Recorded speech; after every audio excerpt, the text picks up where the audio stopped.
14th of March 1995. Well, I understand you grew up in Woolloomooloo. Woolloomooloo in Surry Hills, yeah. That's where I spent the first 19 years of my life. Well, what year were you born in? 1944. October 1944. Right. And so your earliest years you spent at Surry Hills? Surry Hills. Well, whereabouts were you living there? Dawson Street was just off Elizabeth Street, right near Central. There was a factory opposite us and all around us. There was a little group of 5 houses. We all lived together, all terrace houses, but it was a life that completely different to being out west. Everyone knew one another. I never had a key to any house wherever I lived in the city. The place with the door was never locked. That's night time, daytime, whether you're home or away, it was never locked, and there was never any robberies. Gee. Well, where were you in the family? I was a baby of 9. A baby of 9? Yeah, we had a 2-bedroom place, 2-bedroom terrace house in Surry Hills. Right. And how long were you there for? Oh, up to about 1960. That was 16 years, say. In Surry Hills? Yeah, living in Surry Hills, but I was living in Surry Hills, but I had my best mate. They were like family to me, and I used to live there a lot because I used to play at the playground at Woolloomooloo, so I'd live down there as well. So I had 2 houses, but depending where I was where I stayed. All right, and who was your best mate down in Woolloomooloo? Tony Musker was. You know, he was my best man when I got married, and we just grew up together, that's all. And he would come from a big family. I think there was 7 in his family. He was the second oldest. And they had a place like mine. I think it was a 2-bedroom place in Burke Street, where there was always a place to stay and there was always a meal. Gee, even though they had 7 kids, there was always room for one more. Yeah, and the same as when it came to my place, there was always room, and not only just me, all my brothers and sisters. There was always a place to stay, and I used to always look forward to Sunday lunchtime. We always had a baked dinner, and that was a specialty. Gosh. We only got them once a week, and it was always at Sunday lunchtime. And were all your brothers and sisters able to bring home anybody that... It was like a halfway house. There was always people in and out, brothers and sisters always bring their, even though they were a lot older than me, I can still remember, and it was just like a meeting place. Oh, gosh. It's just the way it was. Gee, it sounds great. Meet there before you went to school, walk that way to drop you off from school, you're going home, everyone seemed to walk that way. It was just the way it was. Well, what are your earliest memories of Surry Hills? I can remember the horse and carts that used to come around, believe it or not. The fruity had a barrow, and the fellow used to come around with a soap. He had it on the horse and cart. And the milky. We used to get milk in those days, and we used to leave your billy can out and used to fill the billy can up. Gee, when did they stop that? Oh, I couldn't remember what year, but I would have been in the 50s, but I remember them coming around with the billy cans. So leave your billy can out the front, and they'd fill your billy can up with milk.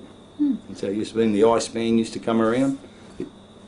Iceman? Yeah, we didn't have electricity till about, I think it was 1954 before we had electricity. On the wall we had gas lights. We used to have an old ice box. You'd put the block of ice in the top, and it kept everything cool, I can remember that, but that's how it used to be. Gee. Collecting timber from the fruit shops, the old tomato boxes and fruit boxes, burn the chip heat to get hot water for your bath. Gee, I'm surprised that happened so late in Surry Hills. Well, that's how it was. I remember when they put the electricity through, there was no switches like in the modern house. There was a cord used to hang down from the light and used to pull it on and off. Gee. That's how it used to be. But they were good times. Did your parents own the house, or were they renting? No, they only ever rented. Dad died when I was about 12.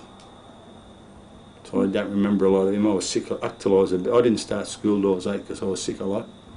Gee, what was the matter? Well, just about everything. I remember I was in hospital for about 6 or 7 weeks. For one stage they thought I had polio because I couldn't walk. And it came and went, and they still can't explain it.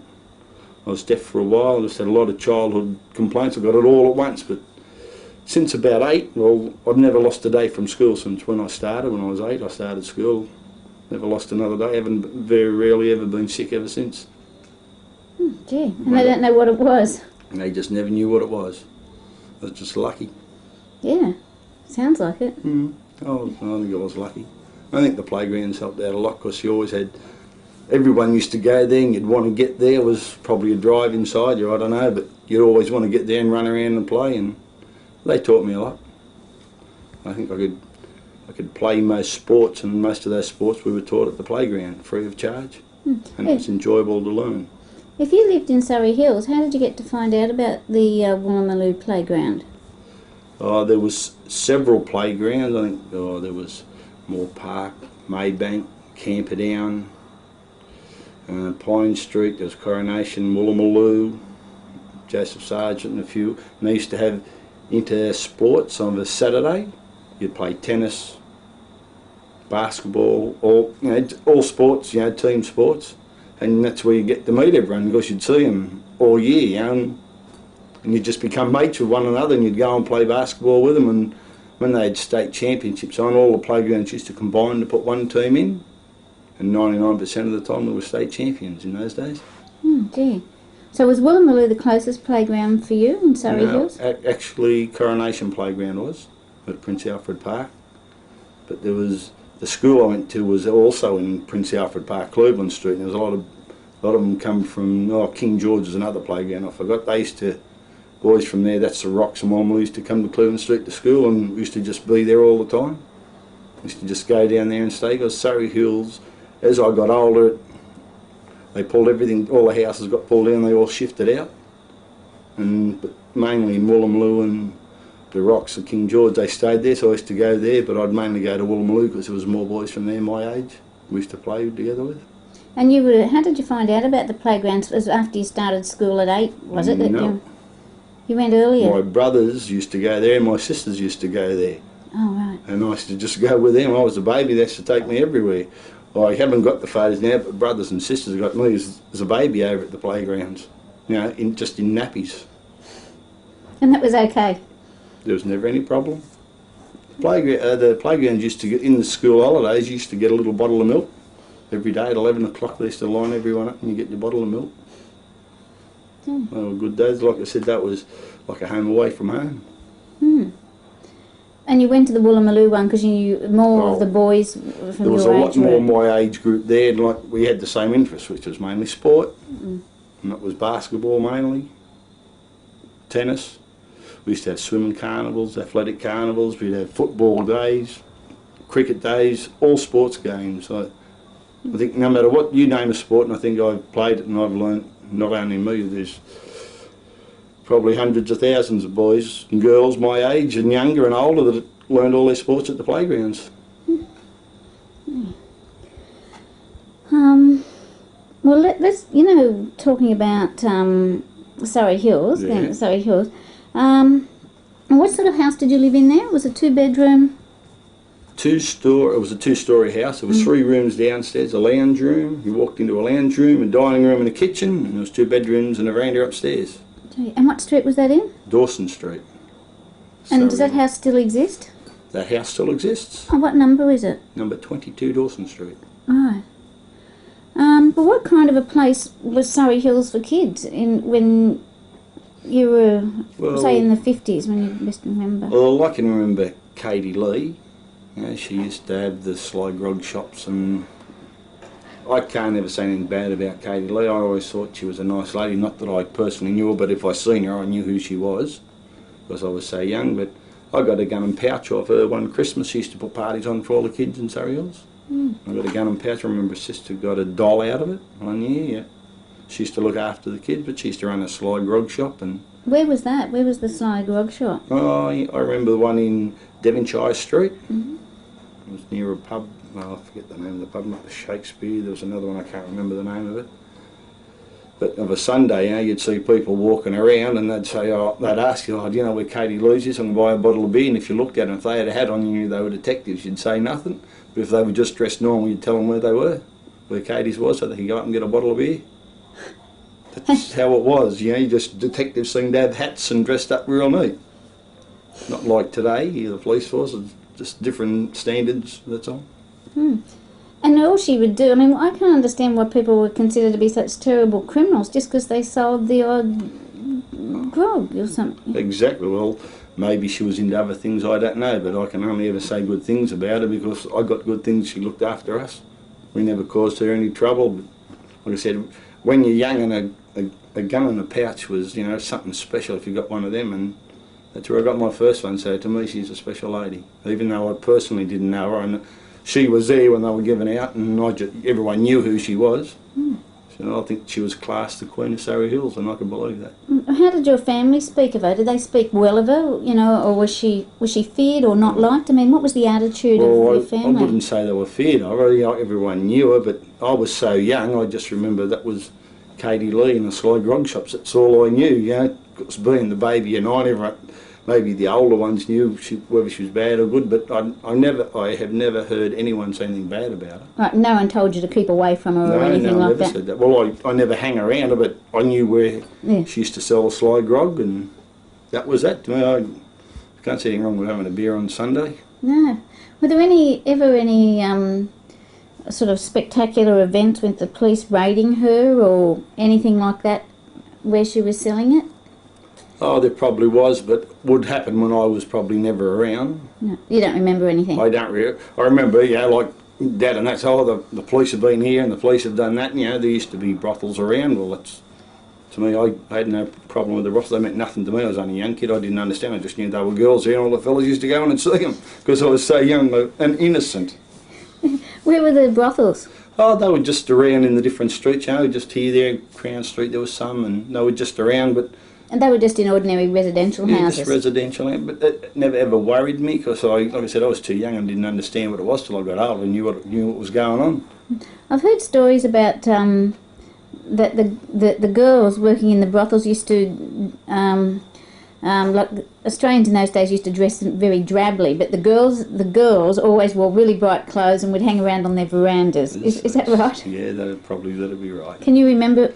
I can remember seeing, well, I knew that they were brothels, but I was that young I didn't know what a brothel was, and all these girls used to just hang around there, you know. And like I said, it was only when I grew up and realised, oh, geez, if I only known, but I was too young, I wouldn't have known what to do anyway. Yeah.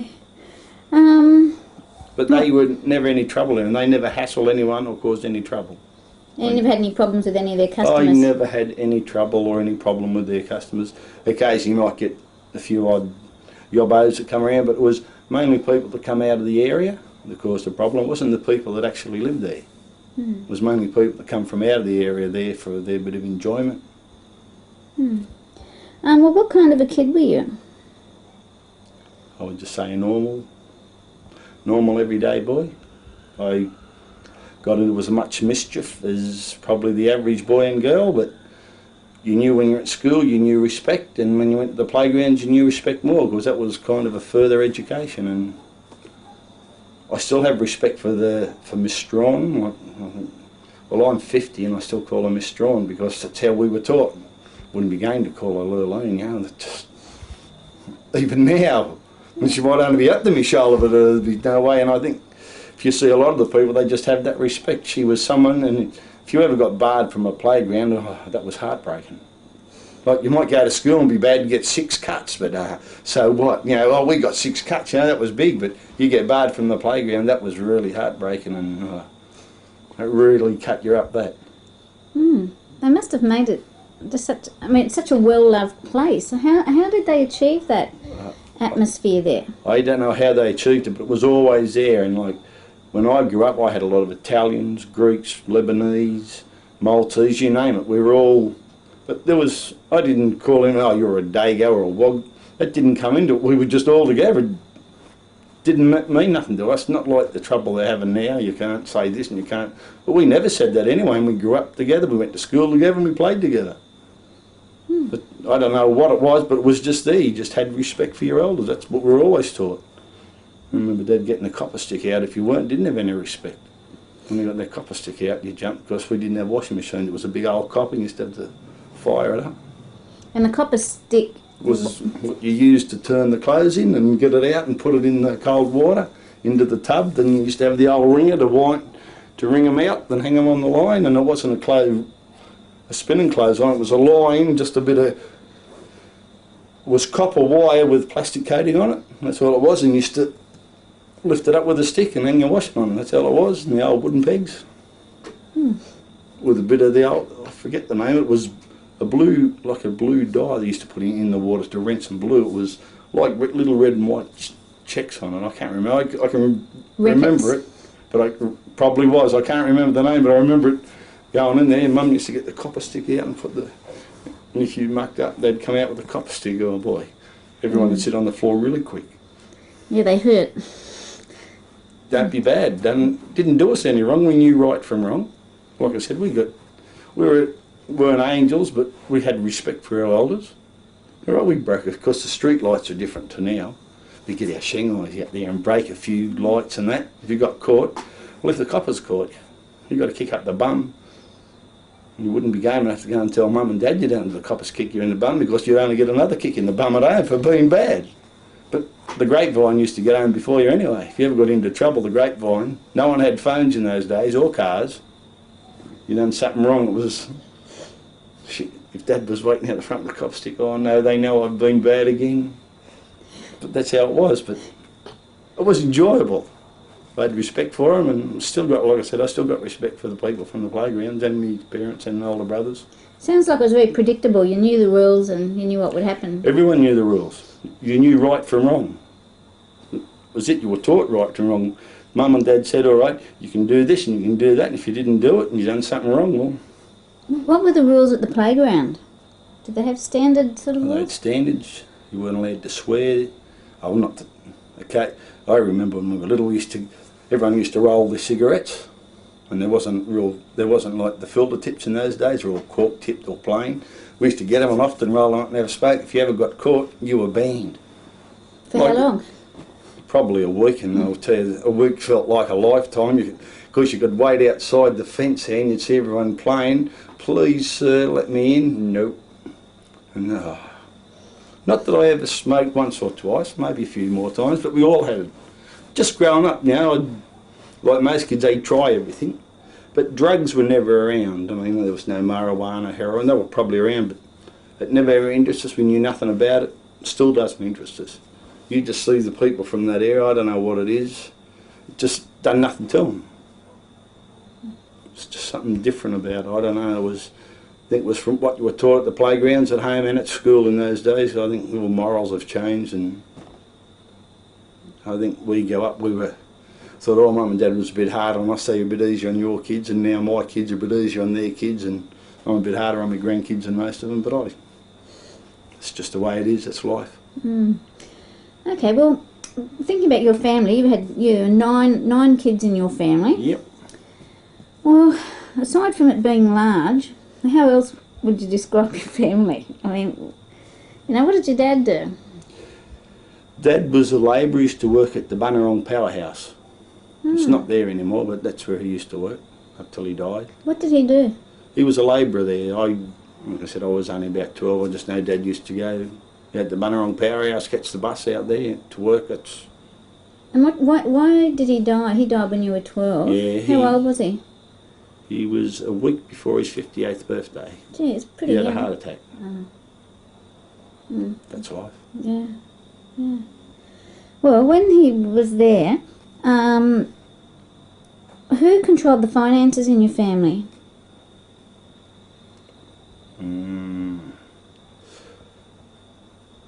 I don't know, I remember going shopping with Mum all the time, and Dad used to work up till I was probably about 8 or 9 maybe. I remember Dad used to get up and have to work every Saturday morning, half a day. But after that, there was Mum, Dad and I, because I was a baby, used to always go to the markets every Saturday morning to do the shopping. So I can't really say who had the purse strings, I don't know, because I know Mum was pretty good with the money, but because I remember more of Mum with it, because when Dad died I was young, when I got older, a teenager, always want. No different to the teenagers today, always want. But I can't really say early, I think maybe Dad. But I can remember when I was really young, like even before I was at school, just vaguely there was one shop we used to go to, and we used to have coupons so we could get butter and things like that from the shops. I don't know how we got the coupons or what they were for. I think the government gave them out, but I remember you used to always get this Foley's butter and other stuff, because there wasn't margarine in those days, it was butter. I don't ever remember margarine until I got older. They used to always have these coupons. You had to have so many coupons of money so I could get the butter.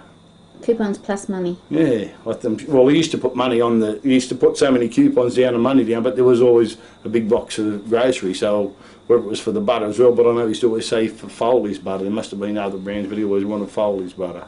Did your mum work? No, I never ever remember my mum ever working. I suppose with all the kids, she'd never have time to, would she? Well, how did she survive after your dad died? Well, by the time and Dad died, there was only I was at home and Maxine. Everyone, Carl was at university, Darby was. Everyone was married except for Maxine and myself. Oh, right. And so the others would have helped your mum? Oh, well, I assume they did, you know, but I know she used to get a pension. But I don't know, I was just a kid, I just went in and out, and Mum said go and do this and go and do that. I used to go and do it. I used to always be in a hurry to do it so I'd get over the playground and have some fun. What sort of, I was asking about what sort of family do you come from? Were they immigrants at all? No. Dad come from Tasmania, I know that. And Mum come from Taree, or Wingham actually. And they met in Robinson and they settled in Surry Hills, that's all I know. Gee. They'd been around a few, they used to live at Woolloomooloo before I was born. Maybe that's why I've got a connection there, because they used to live there and a lot of people probably knew me when I was born. I was born in Crown Street Women's Hospital, which is in Surry Hills, but it's halfway to Woolloomooloo when you walk. It's only half an hour walk when you all the back ways. Did you have many aunts and uncles and family? I don't remember any. I remember Dad had a brother and a sister come up from Tasmania to visit us once, and Mum had a couple of brothers come down and visit, but that's... Oh, last year Mum's oldest, well not older brother, he was a brother that was older and he died last year, he was 98. But you know, the others I don't remember. What brought them from your mother from the country to the city, do you know? No, I don't know, I just know we just grew up there, and that was Mum and Dad, and being so young I probably didn't, maybe I'd like to ask now, maybe there was no work in the city, country in those days, I don't know. Because I know when she met Dad it was at Robinson, which is down south. So I don't know if I know he was working there on the railway there at the time, but what Mum was doing I'm not sure, but that's where they met and they shifted to Sydney. Well, what sort of a man was your father? He used to like his beer because I was allowed to go and meet him for the 6 o'clock swell and walk home with him, because the playgrounds used to shut at 6 and I'd always leave about 10 minutes early and race up to the pub. Because that 6 o'clock school, because the pubs used to shut at 6 when I was young, and then they'd be all there getting their schooners or pints or middies, whatever they drank. And they'd all have 2 or 3 and I was walk home with him, because we always had to be home by 6 unless we were with Mum or Dad. Oh, right. That was just a rule. You had to be home by dark or no later than 6 o'clock or you're in strife. Right. And what pub did your dad drink at? I know where it is. It's on the corner of Devonshire Street and Elizabeth Street, but I couldn't remember the name of it offhand. Yeah. And was that was a local pub within walking distance? Would most of the people who drink there, would they have been locals or would they have been? Oh, mainly locals, but there was well, from Dawson Street down to Devonshire Street there was 2 pubs there. If you went up Devonshire Street there's 2 more, and there's another couple down at the subway which was only like 100 metres away, so there was 1, 2, 3, 4, 5, 6, 7 pubs. Just going towards Central. If I went the other way, there was another 3 or 4 going up. And were any of them known for any catering for particular people or anything special about any of them? They probably were. The ones in Devonshire Street up a bit further maybe were, but you know, like I said, that didn't interest me. I didn't understand what it was. Have you got any ideas now? Yes. Like what? Oh, there was probably some used for pleasuring males. Ah. Right. Is that put nicely? Yeah. So they were acting as brothels? Oh, I'd say some of them were, but yeah, like you'd see there'd be rooms available, and you could always tell the girls because they always had the nice makeup on, and they used to wear stockings in those days with like a seam up the back of it, and they were always nice and neat, and Not that I ever took much notice of it, you know, I used to look around, and when you got up, I said, oh, that's what they were. It all falls in, because the penny dropped when I got older. I didn't understand when I was a little kid.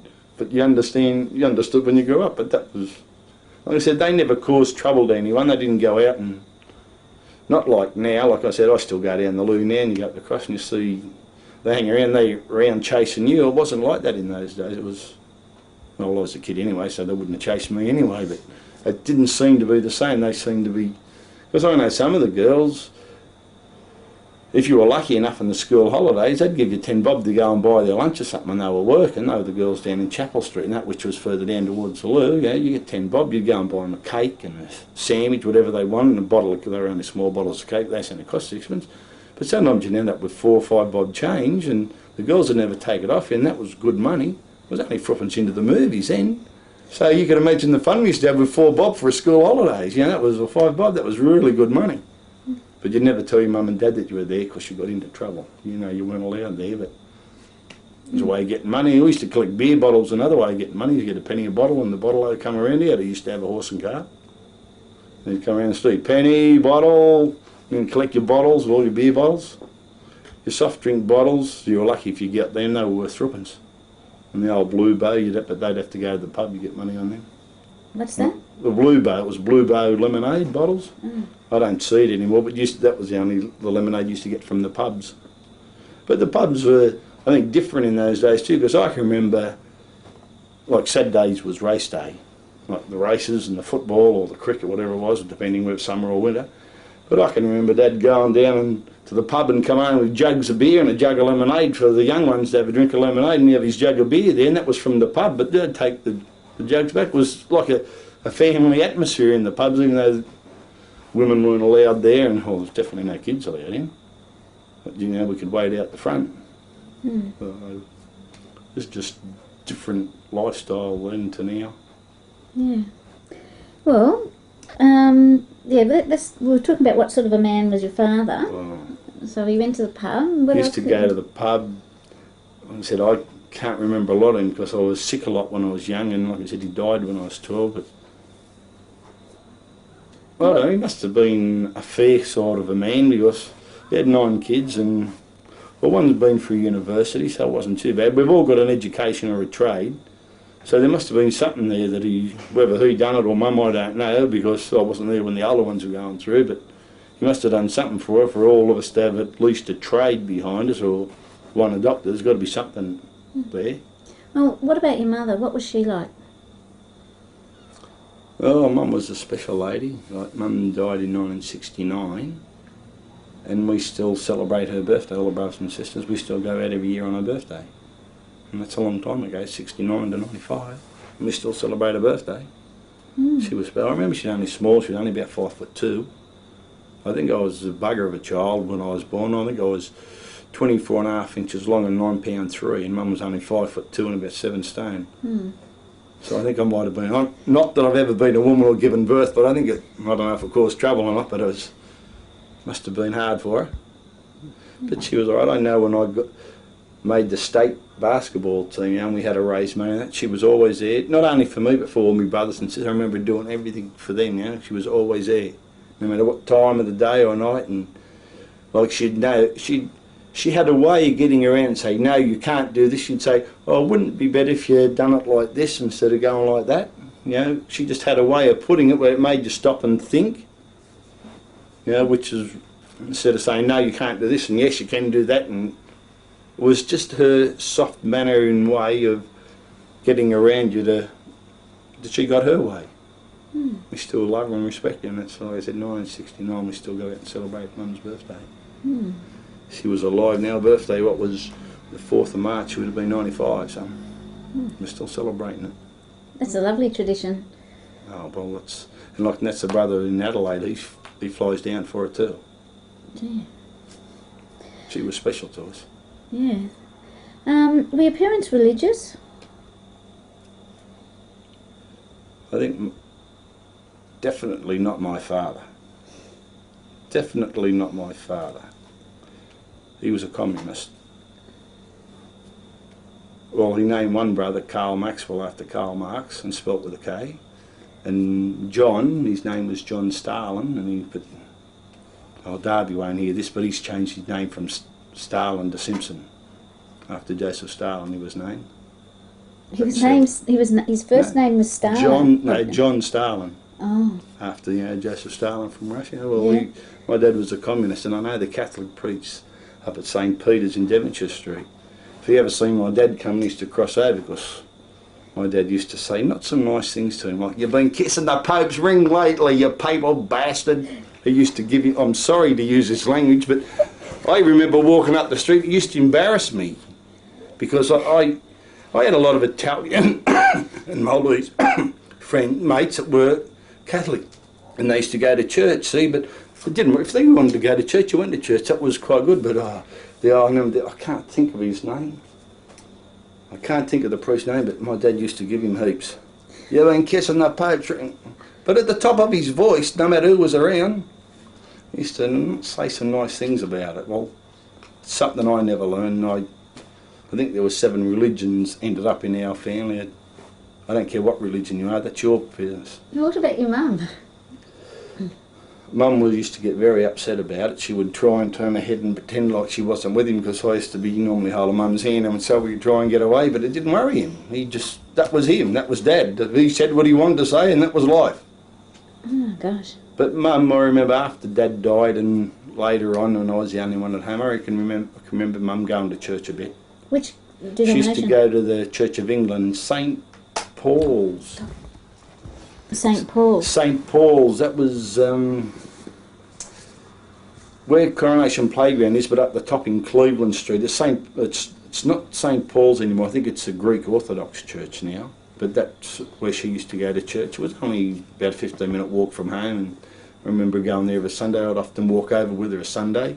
I'd walk, not that I ever went to church, I used to jump the fence and go in the playground and play basketball and walk her back home, because she was my mum. But religion's never done nothing to me, but I don't pick on anyone. If you want to be religious to me, I go along with you. Like, I often go to friends' place and they say grace before they eat, and I'll sit down and I'll say grace with them, because that's the way they like. Even when they come here, they like to say grace, I do it for them. But I just don't go to church. I'm sorry about that. You know, talk about politics. Well, and your father was a communist. Tell us about how...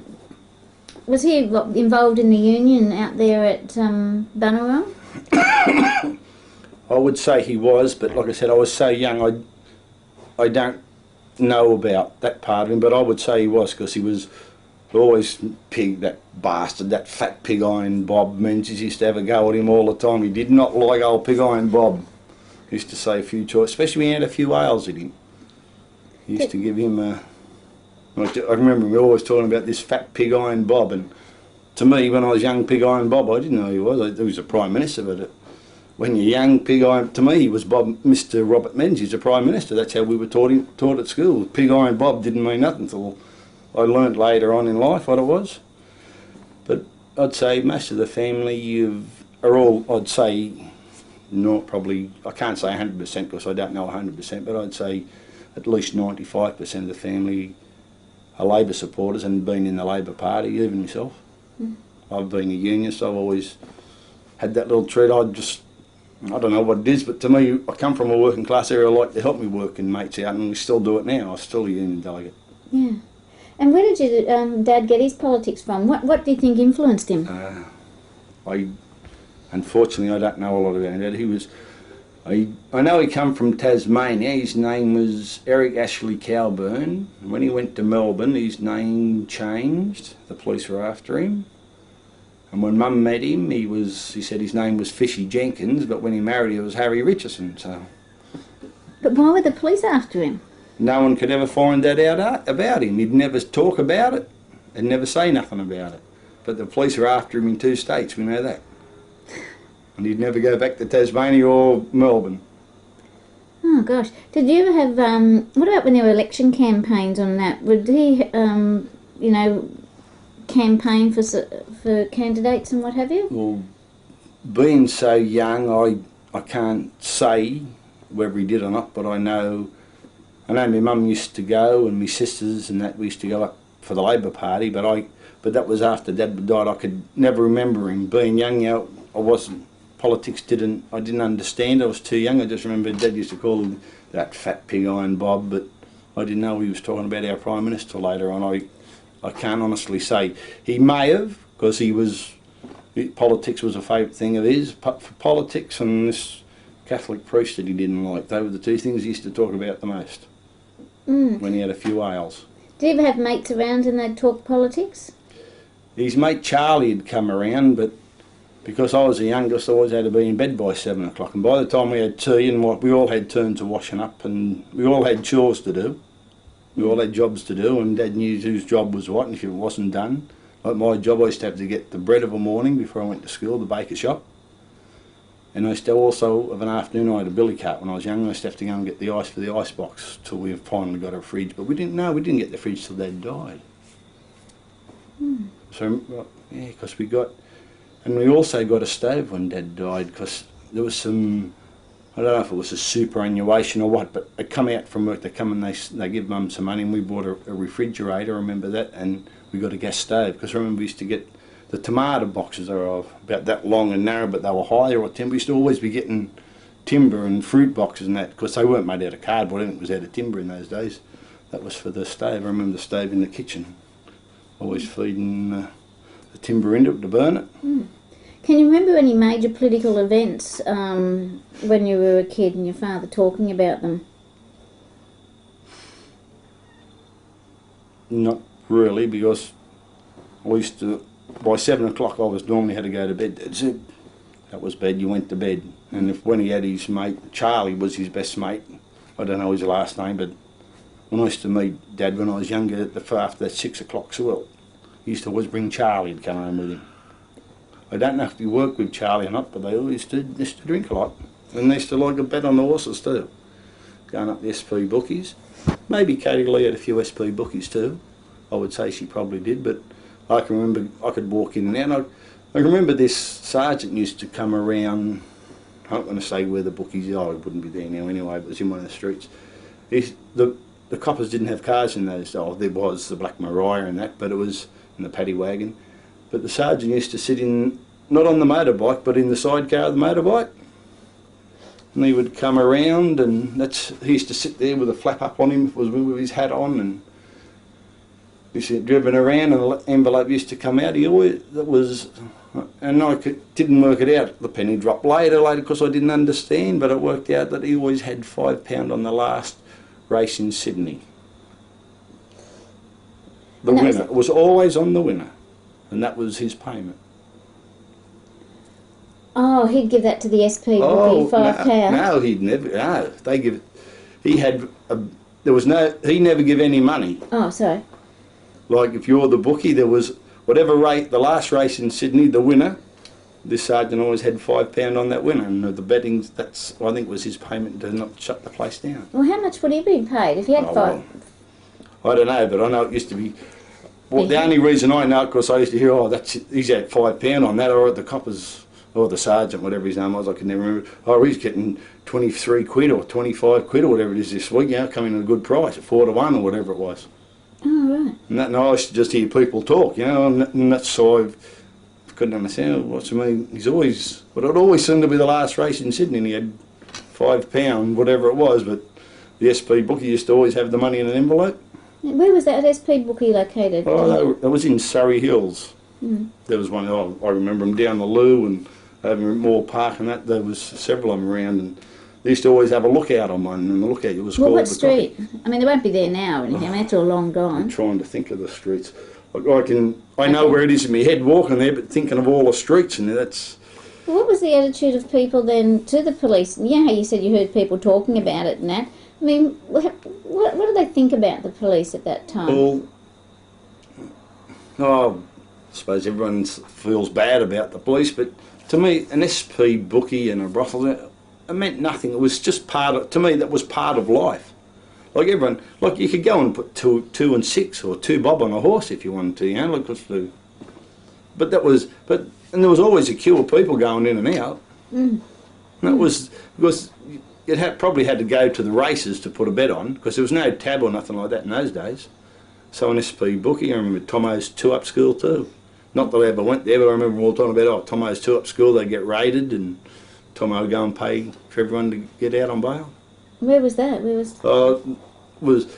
Used to be in like a shed or something. It used to move around, but they used to get raided occasionally. Now, what did people? Did people accept that the police had to raid it because of the laws, or what? Or they would accept that. Like they'd say, "Oh, the cops are coming." You see, everyone would run. Like if there was a raid on, everybody, like wherever I was there, like because kids used to walk up and down the street. We'd go into the shop or go into a mate's place, something. You walk past, you'd see everyone running. Oh, the cops are raiding the place. You knew what was going on, but that was like it didn't happen every week. But when it was on, you knew when everyone was running, you knew the cops were raiding the place. And did people have an understanding with the police, or was it or were the police brutal to them? That's what I want to know. Like, do you know what I'm saying? I don't think the police were ever. Well, I've never seen them brutal to everyone. All right, I've got to kick up the bum, but it was my own fault. I used to have me Shanghai. There was a few. We used to break the street lights. Of course, the street lights weren't neon ones. They were like big globes in those days, and we used to break them. If he caught you, grabbed you by the scruff and that, kick you in the bum, and say, all right, whacker, get home and I'll see your dad about you. He wasn't worried about the kick in the bum. He was worried about him telling Dad. That was the scary bit. Oh no, the copper stick again. That's how it was. But to me, they were always on the streets. They used to walk around. They were always on the footbeat. You know, they'd walk around, and they kind of knew everyone. Like they mightn't have known you personally, but they knew. Oh yeah, that's young Richo. I remember. Oh, that's old Harry's son. You know, that's how it was. They kind of knew everyone, and like when you see you respect them. I never was actually rude to them. You wouldn't be going to be rude to them anyway, because they were an adult. You're never going to be rude to an adult. You just weren't allowed to be. That was just the way we were brought up. But, like, they weren't bad. All right, you probably got your odd bad one, but overall, there was nothing wrong with them. To me, they were. I remember occasionally I used to go to a police force, but because I used to, they're coppers, you know. I remember them, they raided the place, but they were really nice, gentle people. I liked them. Who were? The police they used to run the police boys. They used to only go occasionally, like, and when you see them and you see these coppers on the street, oh, I don't like him, he kicked me in the bum. But then you stop and realise, well, it was my own bloody fault. I shouldn't have been using my Shanghai smashing windows and that. But that's the way it was. And the kick in the bum never hurt. You learn, oh shit, I don't do that again. We don't get caught. Oh, exactly. But being in a small, like it was more of a village atmosphere kind of, because everyone knew everyone. Did people sort of stay in their housing? Most people were renting there, weren't they? Yes. But they rented for a long time. Oh, rented. Yeah. Well, they were in Surry Hills before I was born in '44. And it was in the 60s when we left. The people that started buying is when all the Italians and Greeks come out. They all started buying houses. See, because they had a different culture to us. See, I can look back and think, oh yeah, like in the way they live in. I don't pick on them the way they live. Now you see 2 or 3 families might live in a house, but that's how they lived in their own country. But here they were doing it and working a lot harder than us. I'm not mean that we're bludgers, but we have a casual outlook on life. Like I finish work, I'll sit down and have a beer. Where I'd take in Italy or Greece, where they come from, they wouldn't do that. They wouldn't have had the money, everything they would have been scraping. But here it's a different lifestyle. How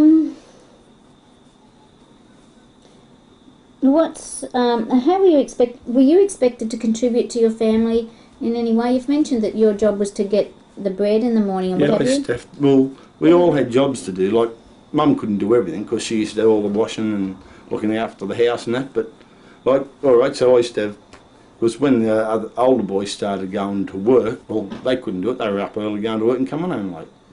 So, all right, I'd take it, they used to do it before me, but I'd have to go and get the bread at the baker's. It used to be the high top, and I was lucky. Mum used to cut the high top. And the bread was always hot and put the butter on. It was melting. That was my breakfast. That was really good with a crumb sandwich. But that was just a job. We had to have bread. We had to have ice to keep. And we didn't put the meat in the fridge much. Remember Dad had it was like a pyramid shape, but it was only made out of fly screen kind. It was a meat safe. It used to hang from the ceiling. That's how it used to be. Keep the flies off it. Runs or things like that where they get paid to do things. Were you ever expected to do anything like that? I never had to do a paper run, even though I used to go out and often do a little job here and there, but it was, I don't know why, but I was never required or I never done it. But there was always jobs to do at home, which Mum would probably thought more important, like you go and get the bread and get the meat. The butchers, we used to buy the meat daily, and your groceries daily. You didn't buy weekly. You used to buy daily, everything was fresh. And go to the fruit and veggie shop. That's the way it used to be. But you know, like we all had little jobs to do, but like I said, it wasn't. I don't think any of us ever had a job for money till we left school. Right, even though there's so many in the family, and of course, Mum's idea was, while you're at school to learn, you're not to work. You work for the rest of your life when you leave school. And that was how it was. And it's the way she taught us, and well, none of my kids ever. Well, I've just carried it on. When you're at school, you're at school. When you go to work, you work for the rest of your life. Unless you're a woman, not picking on them, they don't work. They do work at home when they have children and everything, but it's not paid for. But they're still working. Well, how would you describe your mother's working day? She used to get up with Dad. And What time would that be? It used to be dark, that's all I know. I couldn't tell you the time, but because I used to sleep, being the baby, I used to sleep in the same room as Mum and Dad. Because the rest of the house was full. So she'd get up with your dad? She'd get up with the dad, and he used to have 2 boiled eggs, and I don't know how we ever eat them. They used to be put in cold water, and as soon as it started boiling, they turned off, and they were always that white, not even white, they were still runny, but that's how he had, with his 2 pieces of toast and his cup of tea. And he used to pour his tea into his saucer and let it cool. He used to sip it out of his saucer, not out of his cup. That was my dad. That's how he had his cup of tea of a morning and his breakfast. And then so your dad would go to work? He'd go to work. Then Mum would start,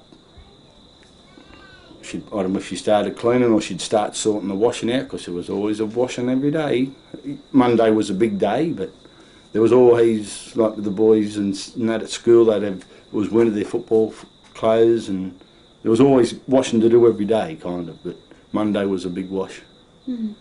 So she'd probably start sorting that out, then she'd go and then the other brothers and sisters that were working, she'd be waking them up at the time they had to get up, and she'd have toast and porridge or wheat bix. And everyone used to drink cups of tea except me, because I never liked it, and I still don't like a cup of tea. I won't drink tea now. It's just, I never got a taste for a cup of tea. I'd rather a glass of water. And so she'd get everybody off to work? She'd get everyone off to work, then the ones that went to school got off to school. And you'd come home. Well, I was lucky, I lived near, the school I went to was near home. It was only a 5-minute walk. I was allowed to go home. We used to have a pass. We were allowed to go home for lunch. Of course, you're very lucky if you got 6pence you could ever buy your lunch. You were really lucky. And I don't just mean me, I mean all the kids at school. Very rarely, they either took it, a packed lunch, or if you lived close, you're allowed to go home for lunch. And what would you have for lunch? Sandwiches mainly. Like we used to buy the high top bread, high tin bread they used to call it, and I was always, of course, being the baby and spoiled, and it's just lucky me, I used to always get the top part because it was the crust, or she'd let me have the crust. That was special.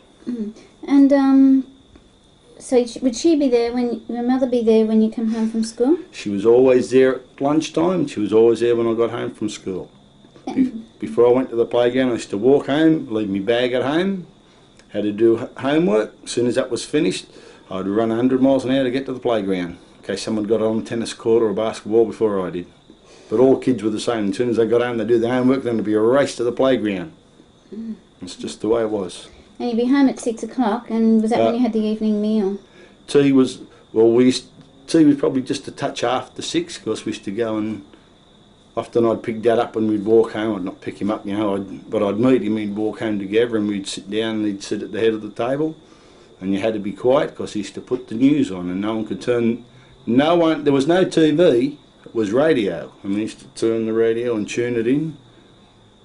You just stop and listen to the news. No one was allowed to talk while the news was on.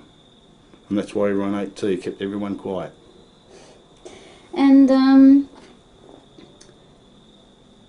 alright, so, and then after what would you do in the... in the evening? Well, I'm actually trying to get hold of your mother's working day. So the kids help clean up after the meal. Yeah, well, we all had to get in and do our share of cleaning up. And what would she do in the evenings?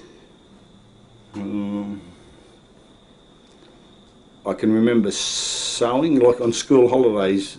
I can remember during the day sometimes she'd do a lot of sewing, you know, for clothes. Would she have a machine? Remember, she ended up getting this second-hand machine and she used to push it with a foot. And it used to go up and down, up and down, up and down.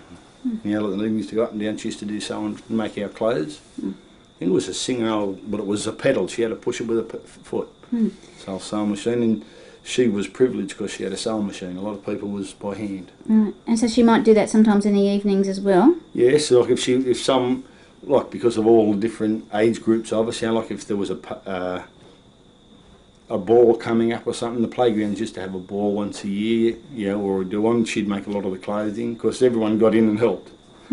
Like she might make, like if the playground had a do-on, you know, like a night on, she might have to make so many pair of shorts or something, you know, and some other mother would make shirts or singlets, and everyone would get in and, like, it'd be supplied, material would be supplied, but everyone would give it their hand to the playground. And I can remember she used to always iron. Everything was ironed, your hankies, everything, undies, when you had them, singlets, everything was ironed, and they were the cast iron ones, put on the stove till they were hot. And she used to always have this, well, not like a glove, but an old rag. She used to always hold it and put a tea towel over it and sprinkle water on it. And she'd iron it, touch it, oh, it's not hot enough, and back on the stove again. She had two irons. Well, one was heating up, she'd be ironing with the other. And when you did go out, when you had pants, I got into high school, long pants, but there was always a nice, neat crease in them. She used to, special attention, it was always, not only mine, all my brothers and all, everything was so neatly done with these creases. These old cast iron irons. And she'd do that in the evening too? She'd do that of an evening. So I don't know what she'd done during the day while I was at school, but the place, she used to sweep and mop and things like that, and whatever else, I don't know because I wasn't there to see her. What time would she get to bed? I don't know. I couldn't honestly tell you because when I was young, it was 7 o'clock. Summer, winter, autumn and spring. 7 o'clock was bedtime, and that was... Until what age? I was about 11 or 12. And just before that, well, I could stay up till about 8 o'clock. If there was something on, like, one night a week we used to go to the playground. They had a boys' night and a girls' night. You know, you'd go there and you'd play your sports and that with the older ones and all. I was allowed up late then. You know, I might lie in bed, seemed to be for ages before I go to sleep. But he said, at 7 o'clock you go to school while you're in primary. Like you go to bed at 7 o'clock while you're in primary. That was it. And that was it. There was, I knew nothing else. It was 7 o'clock. It's bedtime. That's all I knew, unless we were going somewhere or doing something. Okay. Now, a minute ago you said that when you were having your dinner, you'd listen to the news. Oh. Well, what can you remember of the big events that you would have heard on the news at that time? Okay, and your parents' reaction to them. There must have been some things that... Trying to think. I can remember the Olympic Games in 1956. Of course, we used to be always... No one used to go, just sit around the radio and listen to them. That was because I was allowed to stay up, especially on a Friday, Saturday nights when the Olympic Games were on, you know. But apart from that, the news, being young, I wasn't interested in it unless there was something happened in our immediate area and it was on the news. Can you remember anything that happened? I'm trying to think. I'm sure your father, given his political beliefs, would have had a few things to say about what was happening. Yeah, he would mainly... Well, when tea was finished, by this time the news had been finished and we all had to get up and do our jobs, and he'd sit there and talk to Mum while we were doing our work. Or if he brought his mate Charlie home, like I said, there was always a place at the table. And well, the lounge room, or not the lounge room, the dining room, wouldn't have been as big as this lounge room. And there was a fireplace. I was lucky I got near the fireplace because I was a baby in winter. You know, the youngest, so I could sit near it and keep warm. They used to sit at the end of the table. And virtually the whole room was taken up by this table and chairs and the fireplace. That was virtually all that was in the room. And his radio, but no one was allowed to touch that, only him. No one put the radio on. He turned it on and he turned it off. Well, in the evenings, that was the dining room. Well, you were off in bed at 7 o'clock. It was virtually, we'd have tea, we'd wash up, we used to have a shower. We were lucky in summer I was allowed to have a shower. It was out in the backyard. You'd have to wear your cozies, and it was just a cold tap. There's no running hot water, and in summer, of course, it was always hot. You'd have the hose just run up. It was just an old shower hose, and you could wash yourself down, dry yourself, into bed, clean your teeth, into bed. That was something Mum was always... Shower outside in... Yeah, we could have a shower, or if we had a bath, we had to get the chip heater going. And you know what an old chip heater is, don't you? You know, you'd put the wood in the middle, and it'd be burning, and the water would drip in one side and come out the other, and it was a tin bath. And being young, I had to get in first. Oh. And when the water was a little bit hot, it used to burn your bum really bad when you sat on that hot tin. Oh, but that was life. Would you have that in the kitchen? The round one used to be in the kitchen till we got one out the back. My second eldest brother, Alan, out the back he built a little shed and put the chip heater out there. The one inside we used to boil kettles, put in, and we used to sit in the kitchen till he got that. And I was about 5 or 6. I remember him building it out the back because I was always in his way. I was a nuisance, but I always wanted to help him, just like problem kids now, you know, the grandkids doing something they all want to help, but that's no different. Well, you know how you said you went to your house, you had a lounge room and a dining room and a kitchen. Yeah. Did you ever use your lounge room? Or was that sort of like the good room? That was kind of the good room of the house. And you were never allowed in it? There was nothing much in there, but like Carl, he used to do most of his studying because he went to Sydney High, and like I said, he ended up becoming a doctor. He was mainly in there studying all the time because he couldn't study in any bedroom. Bedroom was full of people. Actually, him and Darby used to live on the front veranda upstairs, which was 3 foot wide, and Alan, he built timber bunks just out of timber, and they used to just sleep on that. And where it was all open, they just had timber slats down there from boxes to stop the rain coming in. But if it rained too heavy, it used to leak in anyway on them. But that's where they used to sleep. Then the girls had the next room, the mum, dad and I, Maxine had the next room. And downstairs, under the front room, that was in the lounge room. It was a bedroom lounge room, because till Ray and Alan shifted out, they used to sleep downstairs in the lounge room, in beds that they built. Gosh. But to me, that was normal. It was just, however, all big families, they just lived the same. That was no different. But Mum was strict. You had to have a bath or a shower, depending how hot or cold it was. It was either a cold shower in summer, which you didn't care anyway, and it was always common soap. In winter, would you have a bath every day? Bath, yeah, we used to have to bath. Mum was really strict, and we also had to clean our teeth before we went to bed. She'd come and check to make sure your toothbrush was wet. Gee. That's how it was. Yeah. Look, I haven't got one false tooth. A couple of fillings, but you see all my brothers and sisters, they're all the same. Alan, he's 70 in April. He's lost a couple of teeth, but none of my brothers and sisters have got false teeth. Oh, so it worked. Well, Must have worked.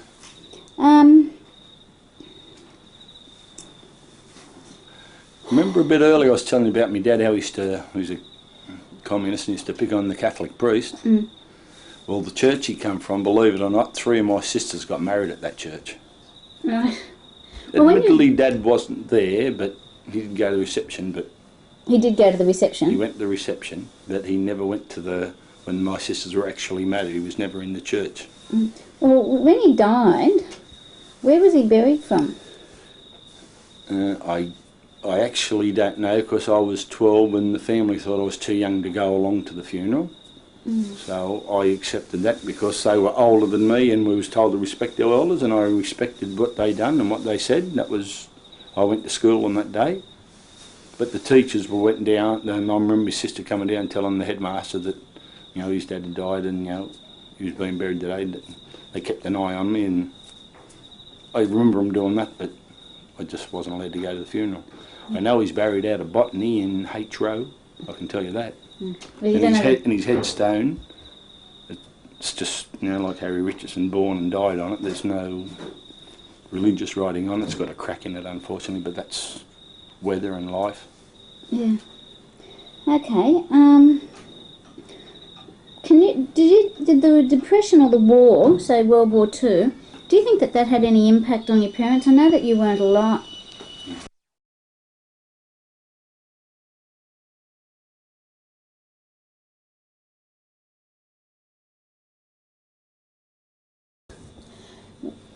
13 Stedham Grove, Oakhurst. Oakhurst. I couldn't Oakhurst. remember where we were. It's The 14th. Yeah, thanks. 14th of March 1995. You were asking about, do you think that the war or depression experiences had an impact on your parents? Well, I really can't say because I was born at the end of 44. The war was almost over, but I had my two eldest brothers, Ray and Alan. They fought in the Second World War. They went to New Guinea, Kokoda Trail. I remember one story about Ray. He was a signalman, and they used to have a rope. Him and his mate used to have a rope, and they used to climb the ridges. They used to take it in turns to go up, and report back. Ray was lucky that this one time it was his mate's turn to go up. When he got up the top of the ridge, and he fell back down on Ray with a bullet between his eyes. Oh, gee. They don't talk, and Ray refused to collect all his medals after he won a few medals, and he refused to collect them. That's the only thing I've ever known him talk about. He lost his mate in the war. Apart from that, he never talked about it. And why didn't he collect his medals? He just, I don't know what the reason was, but that was the only time. Even I can remember Mum and that saying I used to sit around and listen a lot, and they said he just won't talk about it. He just never ever wanted to talk about it. He only talked about when he lost his mate. That was the only thing he's ever mentioned. Right. And That's all I know about the war. We used to play war games when we were kids, but I remember I've seen pictures of my brothers, in their army uniforms and that. But apart from that, I was just too young to remember. And have they ever talked? Your other brother talked much about their war experiences? They never ever talk about them. They go to Anzac Day things, marches. Ray joined the RSL club, and when he passed away in '78, he was only about in his 50s. He passed away. He had a sudden heart attack, unfortunately, but that's life. Because he was returned soldier, he still had one son at school, young Mark, and they used to give him money each week, but that was the only thing but Alan doesn't even talk about the army, never goes to the Anzac Day reunions, to my knowledge. I've never known him to even talk about it, mention Anzac Day, and not a member of any RSL club. So you just, and was there any talk in your family about the wars, or the war and the rights and wrongs of it, or? Well, I was probably too young to talk about it. I remember, every male in the family had some army service. Darby had to do national service during the Korean or Malaysian cricket. Yeah. I can't help the It's okay, it's okay. I remember he had to do army service for that. Carl, he ended up becoming a major in the army. He went to Vietnam, he became a doctor, he joined the army to become a doctor, and he went to Vietnam and he come back on, I think it was Melbourne, and he come back with the troops. He was a doctor on board looking after the troops. And I had 4 years during Vietnam. I was in the CMF, I was a tankie at Parramatta, a radio operator on a tank. So we've all had some army service. I don't know why, it was just the way it worked out. Yeah. Okay. Would you describe your mother as a happy person? She was always, can't really remember ever seeing my mother cry. She always tried to put things in a better light, like don't put him down, or don't put that person down. He might do that wrong, but he's done that and that was good. Think of the good things of people, not the bad things of people. Because she says everyone does something wrong, but everyone does do something wrong. You can't go through a life, she used to tell us, without being perfect. Everyone makes mistakes. I only think the people, when they do good things, don't pick on them because they've done something wrong. And what about your dad? Was he happy?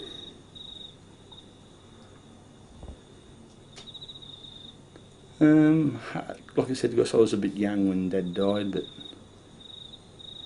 he used to enjoy his drink, I know that. His drink and his races, he was happy with that. What was the relationship like? Well, to me, they were Mum and Dad. They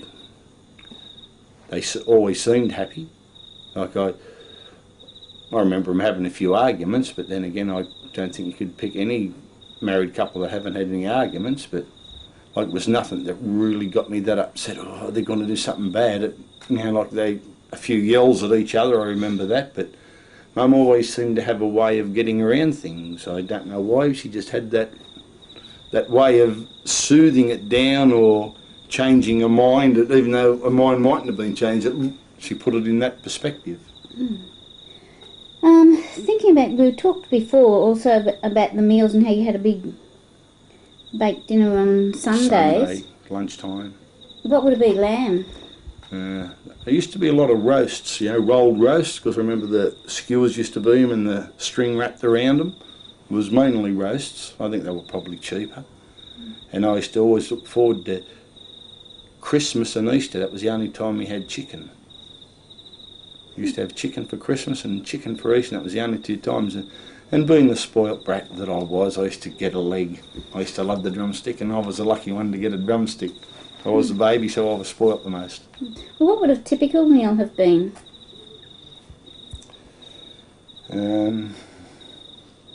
Mum always had plenty of fruit and veggies. There was always plenty of fruit and veggies. There mightn't have been heaps. I know Dad used to always like his bit of topside steak. Topside was his favourite. Where's my topside steak? He used to always remember. I don't know why topside, but that was his favourite steak, a topside steak.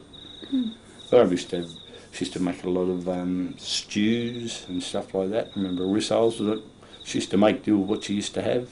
Did you have desserts with every meal? I mean, well, when was the main meal? The main meal was always at tea time, except on a Sunday. It was always a baked dinner Sunday lunchtime. And I used to love the custard used to be always, if it wasn't hot, it was always warm with the bananas in it. And I used to love that. And of course, it used to get like a skin on the top of it, and it got a bit cold. I used to love that, picking the skin off the custard. I always get a clip in the ear occasionally if I got caught pinching it, but I used to really enjoy that. And did you have a lot of variety of fruits and veg? I mean, nowadays there's a lot of exotic stuff. It wouldn't have been like there was now. Sweet potatoes, onions. I remember cooking carrots, cabbage, cauliflower, and peas and beans. We used to eat them raw. Mum used to go mad. She'd go and buy a couple of pound of peas and beans, and Carl and I used to sit there, we'd peel them. Well, we'll do it, Mum, we'll do it. By the time she got to cook them, they were half gone, because Carl and I used to eat them raw. We used to love them raw. Yeah, they are nice. Oh, yes, exactly. Okay. And pumpkin was always there, just the basic ones, but there was always plenty of veggies. And plenty of always fresh. Well, when I say fresh, it was always fruit. Mum used to always have the bowl there, it was always full of fruit. And you could take it whenever you wanted it? You're allowed, there was never any stopping of drinking milk or having fruit and veggies. You could have as much as, if it was there, you could eat it. Now, just thinking about the general neighbourhood, this is where you're living at Surry Hills. Well, how would you describe it? Was it residential or industrial? Was a bit of both where I lived. Opposite was WC Penfolds, the printers. And next to, when you're going for, there was a few more factories there. There was a printing factory. There was Duck's Hot Water Service. This was all in a small area. Fountain's Tomato Sauce, and that was a good place. Why? You'd go up there. They used to have like roller doors, like shutters, and you'd go up there and they used to put all the sultanas in packets, and you'd always ask the girls, "Oh, can we have some sultanas?" I'd give you a handful of sultanas. And that was a treat for us for nothing. It was Fountain had. Yeah, Fountain Tomato Sauce. It was. We used to call it the tomato sauce factory. They used to make the tomato sauce that, and all the semi-trailers used to come with these big drums of tomatoes and stuff like that. They used to take it all in, and you could, once we were kids, we'd climb fences and that, and you'd know where you could get. And often the girls would be there, and if there was no one around, they'd come and give you a big handful of sultanas, and you'd take off, and that was a treat. Did they sell sultanas and that sort of stuff as well? Well, they were in packets. It wasn't, they used to put it in packets and sell it in the shops, but while they were there packing it, you had to have the door open in summer. In winter, you used to miss out because it was always too cold. But in summer, the doors would be open to let the air in, and if there was no one around, they'd come over and give you a handful, and you'd take off and you'd sit down and have a handful of sultanas, which was nothing, and was good to eat. Yeah. And what other factories were around? Was that next to it, there used to be a film factory. I don't know if they produced films there or what they did, but there was a film factory there. And when you went down into Elizabeth Street, there was a machine shop, you know, like an engineering machine shop. There used to be a little engineering machine shop there. There was a few residential houses, ordinary houses, and there used to be, he was a Jew, I'm not picking on him because he was a Jew, but he used to have the Three Bells out there, money lent place, a couple of restaurants, a butcher's, and there was wine shops everywhere, I remember that. Well, why do you call them wine shops rather than liquor stores or something? Well, it was wine. You used to go in there and used to drink. They used to drink wine, the sherries and ports and all stuff like that. You'd see all the people. It was different to a pub. Oh, completely different. This wasn't a pub. This was a wine shop. Where they used to go and used to drink wines and sherries and ports and. Well, in what way was it different to a pub? Well, a pub had beer. These were a wine shop. They go in there. They used to have all the bottles of wine, and people used to go in there and. We used to often look in there, and you'd look in or you'd stick your head in, the fella'd see you, you'd be off, you know, you'd run because you're not allowed to be in there, we're underage. But there used to be wine shops. Well, why didn't they sell wine at the pub? I don't know, well, they could have sold wine at the pub, but these were just actual wine shops. Funny. You know? But that's what was there.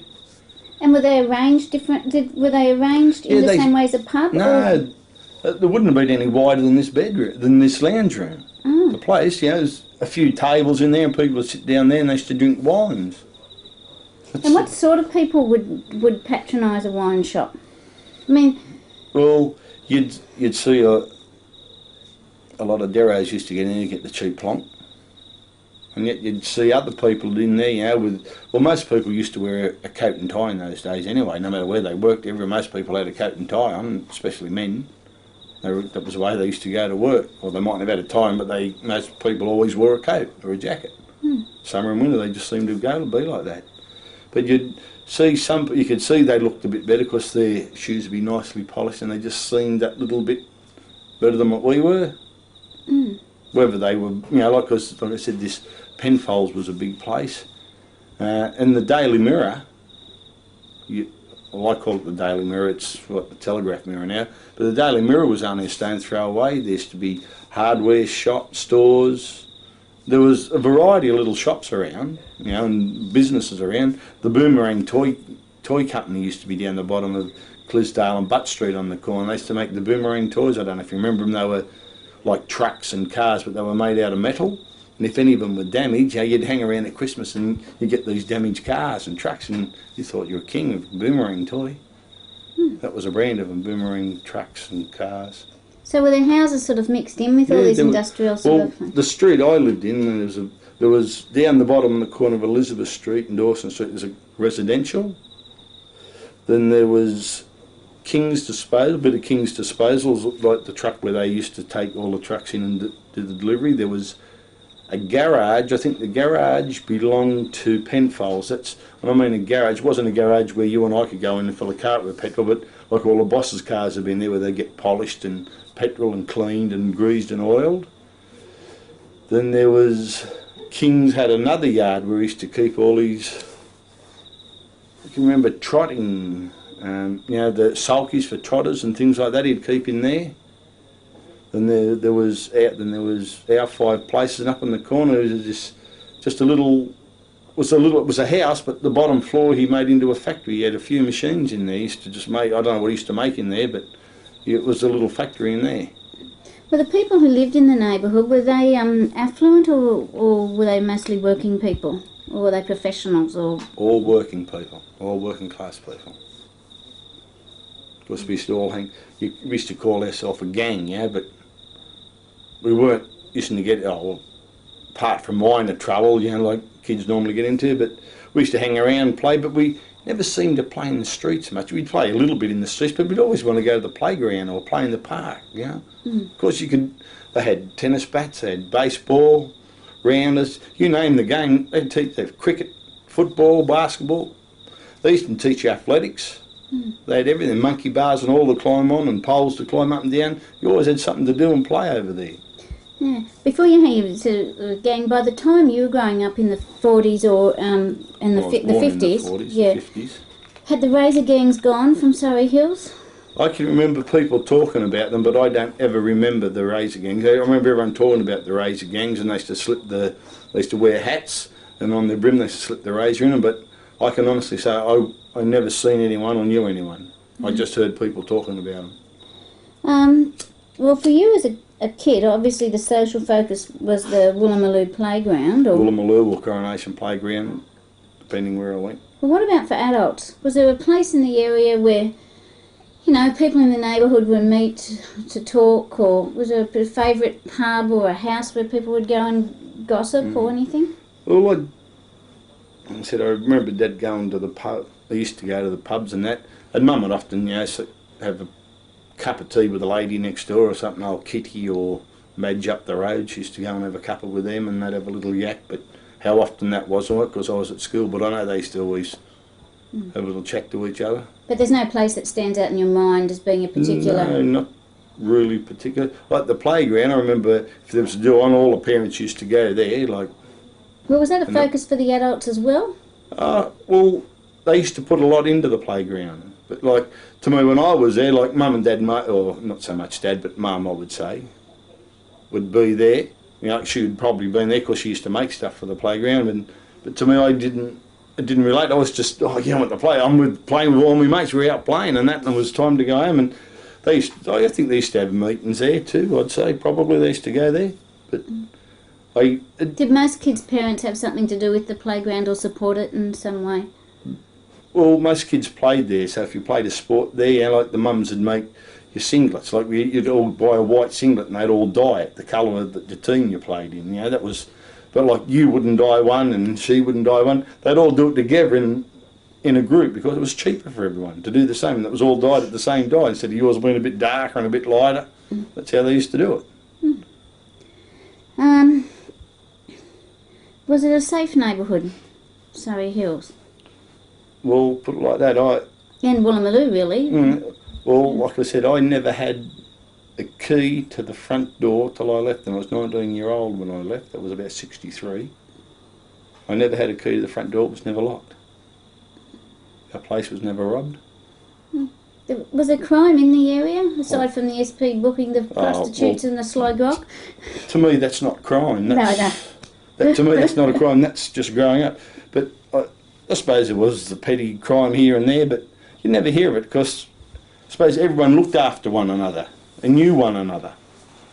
That's how it used to be. Like, there'd be always someone looking out through the window to knew what was going on. You always had someone in the street that knew everything. They knew what time you got home and you done this and you done that. That was always going on. But well, who were your neighbours? Beg your pardon? Who were your neighbours? When I lived in Surry Hills, the next door, she was Kitty. She was there till I was about 8 or 9, and she left, and an Italian family shifted in. And next door was a house that was just rented. There was people in and out all the time, and Italians end up shifting in there. But when these Italians come in, they bought the houses. Like everyone else in the street only rented. And there was the Sinclairs lived next to them. I think they were Scottish. Then a Greek fella pulled up the corner.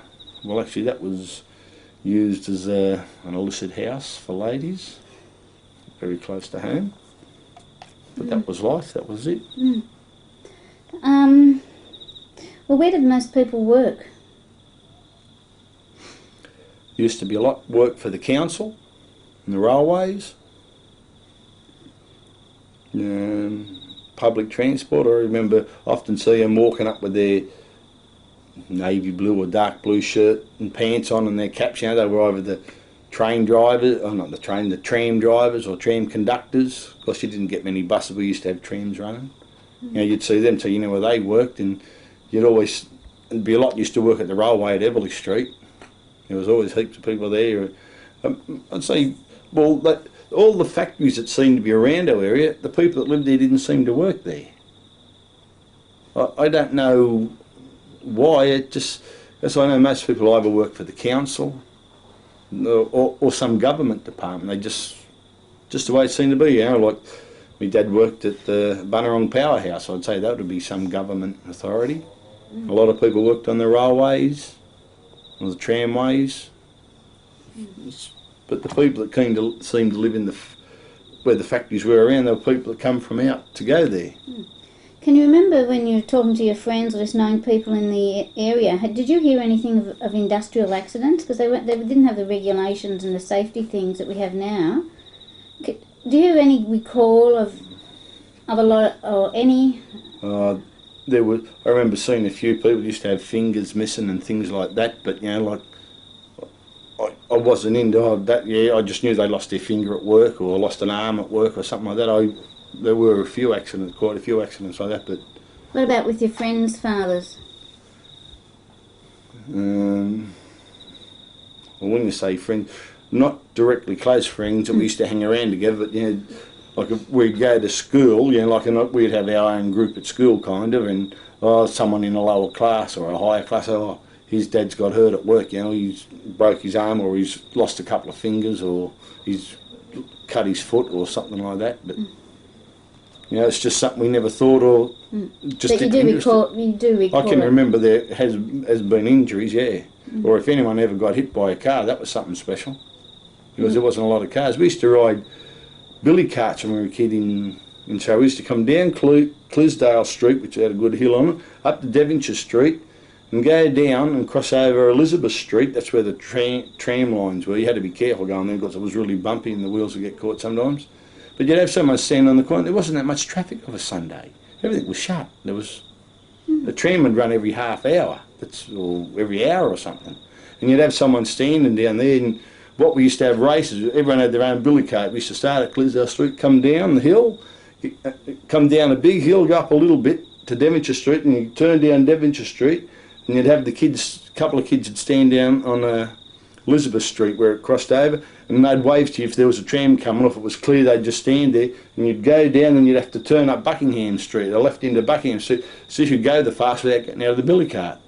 But that's what, and that was and that's right at Central, because there was just no traffic, especially on a Sunday. When did it start to change? When did you notice cars starting to have an impact on the neighbourhood? Started coming into the 50s, you know, in say the middle 50s on. We started getting, because being close to Central, you get a lot of traffic. But Sundays, nothing used to be happening on Sundays.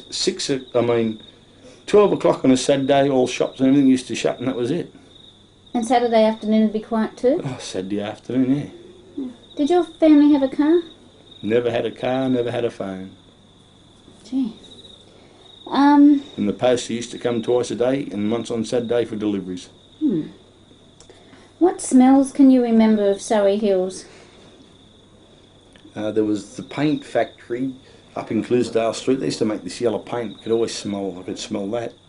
And you could always seem to smell the railway, because they weren't all electric, you know. There was electric trains, but all the steam trains, you could always smell the steam trains. Always, you know, like the soot and that, you could always smell that.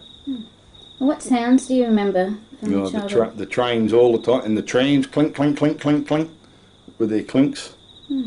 And like later on, you'd hear all the you could hear the trains and the trams, because the trams were only 70, 60 metres away from your front door. That's where the tram used to run up Elizabeth Street. You'd hear them, but once you went to sleep, you didn't hear them. That was unless it was an extra big bang or something, and there was virtually no traffic at night. And I remember the lights used to go out after a certain time. The street lights, they used to be on all night.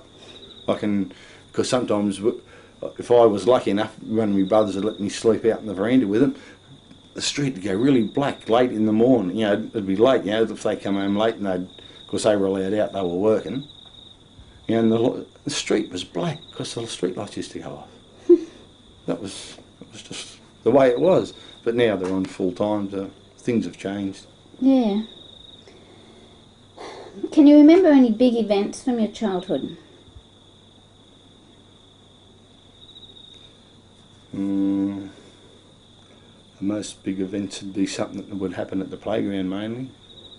Like they'd have a special day on, you know, and they'd have a fete on, and everyone and their dog would be at the playground, because it'd be a special day, and you used to always look forward to that. Or if they had a special night on. What would be a special night? Well, this wasn't so. You'd practice at the playground, but in October, it was always beginning of October. They used to have what they used to call Health Week, and they used to get all the kids. They'd have you just doing, you know, roller, you know, somersaults and doing a show on stage, but you'd train all for this, and you'd get onto the stage at the Sydney Town Hall, and that was something really special to us kids. We got to the Town Hall on the stage. doing this for for Health Week. Was that physical culture? Oh, it was like a physical culture. You just do tumblings and... Gymnastics? Yeah, like gymnastics and things like that. And they'd have big benches and they'd have them turned up, and the board would be about 4 inches wide, and you'd have to walk along the plank and just things like that. But that was something special because the whole town hall would be jam-packed. You know, and you're a centre of state. It was something special. They were, like I said, they were all brought up mainly from the playgrounds. They were all special days. And before, I think you mentioned dances or balls at the playground, is that Yeah, right? they used to have, I remember them doing Scottish dancing. I never ever get to them, but went to them, but I remember my brothers and that, they used to get their kilts and all on and go to these dances that they used to have at the playground. Kilts? I used to wear kilts. He used to wear his socks and his shoes, and he had his kilts on and his little tassel, do they call it, and little dagger in his sock, and they used to all go and do all this Scottish dancing and all. Yeah. It used to be great to see them watching going over there, and you were allowed, they'd probably do it for 2 or 3 nights, they'd have it on, you know, so different people could go and see them because they couldn't all fit them in. They didn't always have it at the playground, at that St Paul's Church that was next to the playground. They used to get the church hall and do it in there. Well, they have competitions. Oh, no, it was just, you know, to raise money for the playground. And Oh, that was an exhibition? yeah, they'd do an exhibition, and they used to often go to the Scottish games. They used to have Scottish games, and they used to go out and do their sword. Remember, they used to put swords on the ground and dance around them, but nothing I'd ever do. Knowing me, I'm too left-footed, cut my toes off, but remember they used to do all these Scottish dances. Well, look, you've mentioned Scots and Italians and Greeks. Well, what was the ethnic mix of, Surry Hills, I suppose, at Well, that time? in our 5 houses, we had Italians, there was us, we're Australians, and there was Italians, and there was Scottish, then there was Greek, just in the 5 houses. And what about down at the play centre, at the playground? Playgrounds, we used to all mix in together. You'd get Lebanese, Maltese. There were Lebanese here then? Yeah. Lebanese. And Maltese? Maltese. They used to be in the same class as us. Yeah, and And there was, because I don't remember them actually seeing, but I remember Dad used to talk about something I can remember Dad talking about. All these refos, he used to call them refos, because he didn't like them, all these bloody refos coming in, but that was Dad, you know, and I didn't understand refos, and I knew later on that they were all the Italians that all coming in. He said they were coming in by the busloads, coming in, but to me they were just people, yeah, and we grew up in such a big mix of nationalities, and there was... were there many Asian people? A couple of Asian people, not many, I'd say. Were they Chinese or...? Chinese, Ben Chu, Georgie Chu, they were brothers, they were, you know, different age groups, but they were Where Chinese. They used to live in Surry Hills. They used to have a little Chinese, and there was a few other Chinese that used to go to the school too, because at Cleveland Street where we went to, it wasn't far from Chinatown, and you get a lot of, there was quite a few, I wouldn't say in every class, but I'd say there'd probably be a dozen or more Chinese at the school. And they weren't picked on. We all played together. We played football together. We played cricket together. We got on together. It didn't matter what nationality they were. We were just mates, and that's all that mattered. Can you remember any local characters? Dizzy Dean. Yeah, who's that? He was a character. He wasn't. He was a couple of sandwiches short of a loaf, and he was. He didn't do some nice things. We used to go to Miss Rivette. There was a Quakers church, and they used to, every Tuesday night they used to have movies on, you know, like Alpha and Our Gang, and you know, the Keystone, all, you know, old black and white comedies and that, Charlie Chaplin and that. Used to cost you a penny in and get a bit of toffee, and old Dizzy Dean used to always bring his dog in. He was told not allowed to bring it. Please, miss, please. He used to talk a bit funny. Please, miss, let me bring it in. And everyone would be laughing, and he used to do some rude things to that dog, and he'd be always kicked out. What would you do to the dog? He used to start masturbating it in front of everyone. We'd all get up and start screaming. But this was Dizzy Dean. How old was he? He used to, well, there used to be different age groups go in like up to 12-year-olds, and from 12s to 16s, you know, they used to have different nights for him. But he was always allowed in with us, like I said, because he was a couple of sandwiches short of a quid. So he was a bit older than... He was a bit older than us, but he was allowed in with us because, you know, mentally he was our age group. But he was a child rather than an adult. Yes, he was a child more than with his... Like he might have been 15 or 16, you know, and we were all, you know, under 12s. Right. We used to do some funny things, old Dizzy Dean. Just a minute.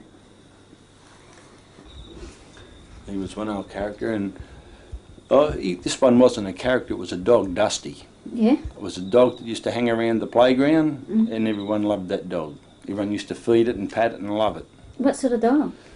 A Heinz variety, 57 different breeds in it, but it was stood about that height. It was black, but I was a bit of white in it. You could see a bit of collie in him, you could see a bit of Labrador in him, you could see, but he was just a gentle dog with all the kids. Never bit anyone. He was so gentle and placid, this dog, and everyone used to play with old Dusty.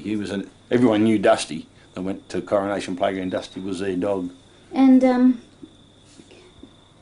where did he stay at night? Who looked after him, the dog, at night? I don't know anyone that actually owned him.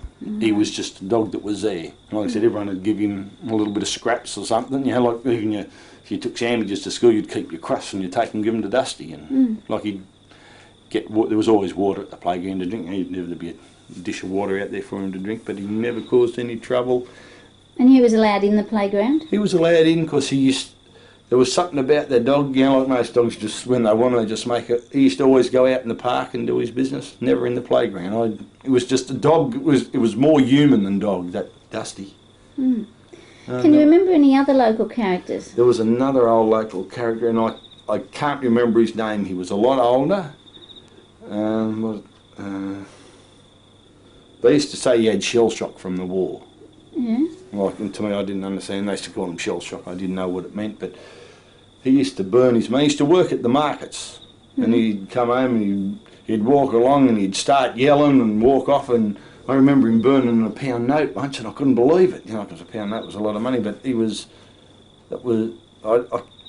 everyone knew him, but I didn't know. They used to just call him. They say, "Oh, he got shell shock during the war," but I don't know. Were they sympathetic to him, or? Oh, most people accepted him. No one would ever go out of the way to hurt him or cause him trouble. They just knew when he was coming. You know, you just wide berthed him, you know, to let him go. That's how he was. What about local criminals?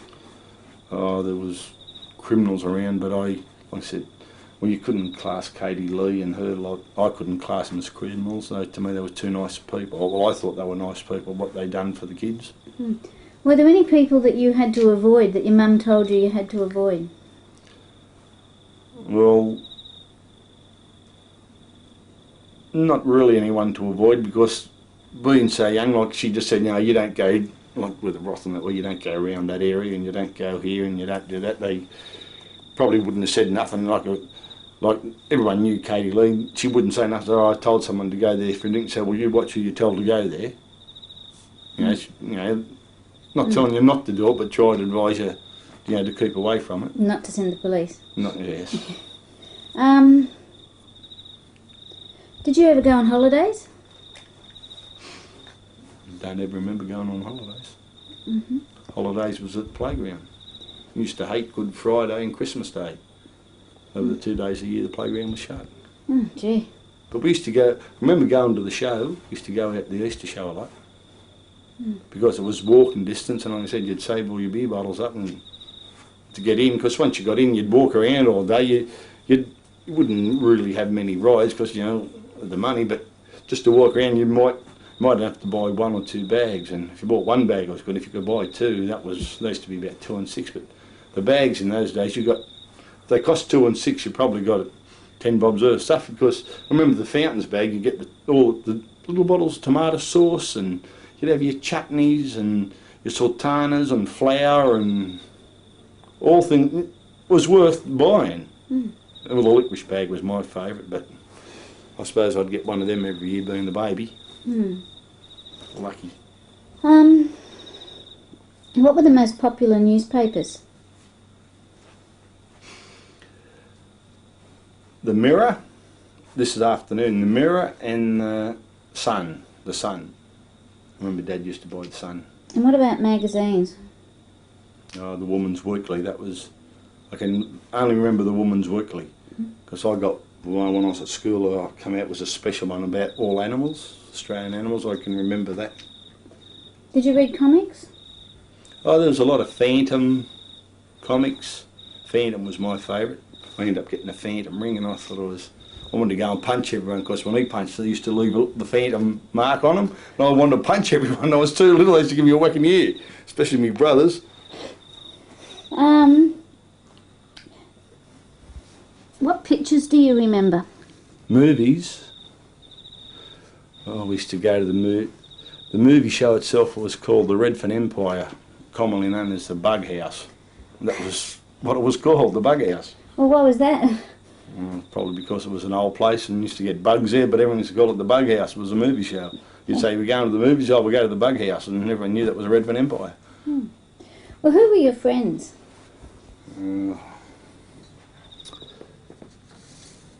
Numerous. There was people that I had friends that I played basketball with, and I had friends that we played tennis with, and at the playground I had friends at school and friends that lived around that just lived in the neighbourhood, because not all the neighbours were allowed to go to the playground. Some of them were kept at home, like the Italian boys and that, not the New Australians, but the ethnic boys. They weren't allowed to go out. Once they got home from school, they had to stay there. They weren't allowed out at all, and I could never understand that. And what about people like Andrew Lazarus? Oh, well, yeah, they were all right, yeah, but they were a lot younger than me, so you have a look at their age difference. I remember, they all remember me, because from the playground we used to take the boys camping.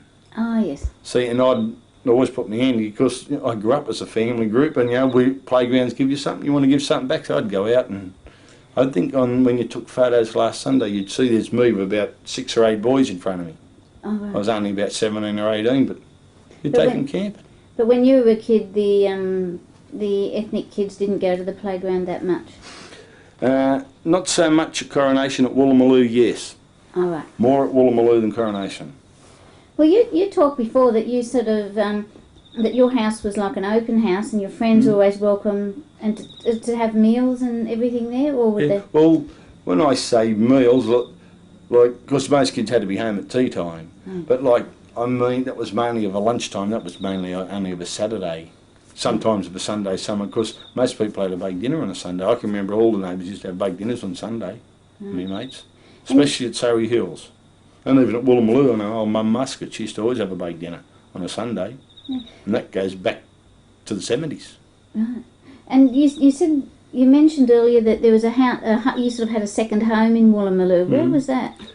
66B Burke Street, no longer there. And who was that? That was the Muscats. He was my best mate, Tony. Right. I said when I got married, he was my best man, and I called him Mum Muscat.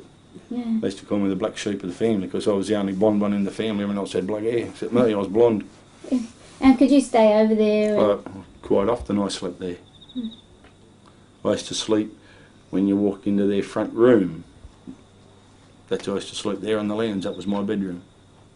If I ever stayed, you want me to make your bed up? Yeah, right, too late to go home. Yeah. But that must have been when you were much older, because presumably when you were younger, your mum would 15, 16. Yeah. But Mum knew if I wasn't home by 7 o'clock, she knew I was staying. That it's an understanding we had. And that was when you were about 15? 15, yeah.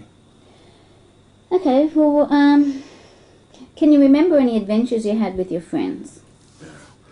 We used to often go camping of a weekend. The playground used to have tents made. Opposite Woolloomooloo there was a sail maker, and he used to make tents for us. And we were allowed to get the tents, and we'd go for the weekend, if a long weekend come up.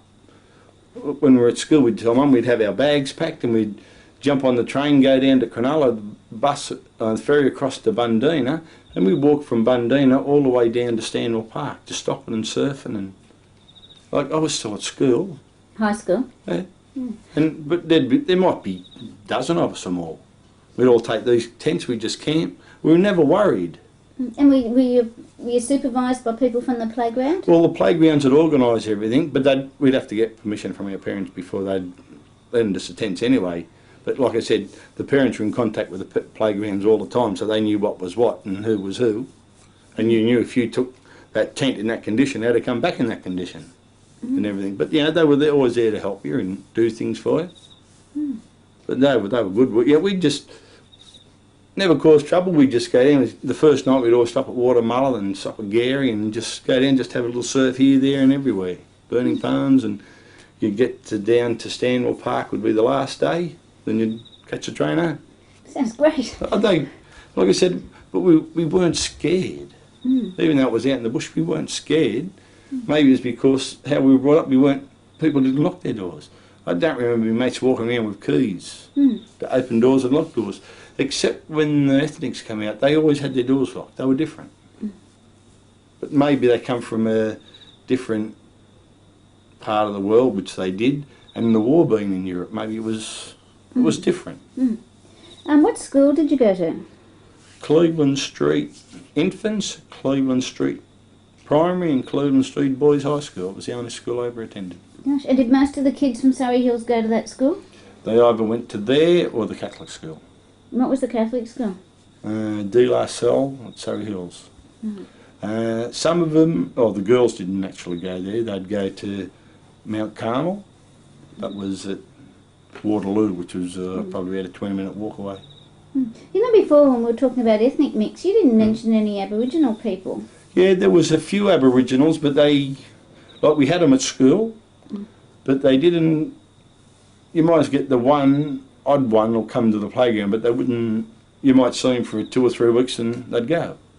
They never seemed to come and play much at the playgrounds. Did you have toys at home? No, we used to make a lot of toys. Like the broom handles. Yeah, they'd do as a rifle or a sword. When we were younger, I remember I was allowed to ride the straw broom around. That was my horse. When I was really young, that was my horse.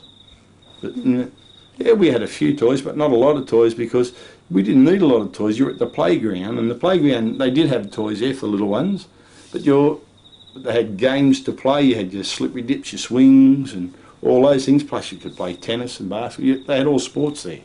So that kept you didn't really need the toys because you didn't really want to sit down inside. You wanted to go out and play. You know, at school, how did the teachers treat you? Never had any trouble at school. I had a school reunion 2 years ago, and I was talking to the teacher I had in 3rd class, which was about 40 years previous, and he turned up. And there was a teacher I had in 6th class, he turned up and he said it was one of the few schools that he would go to. And both these have retired. They said that'd be one of the few schools that they were invited to that they'd go to reunions for the children. He said because of the way they were treated and with the respect they were always had.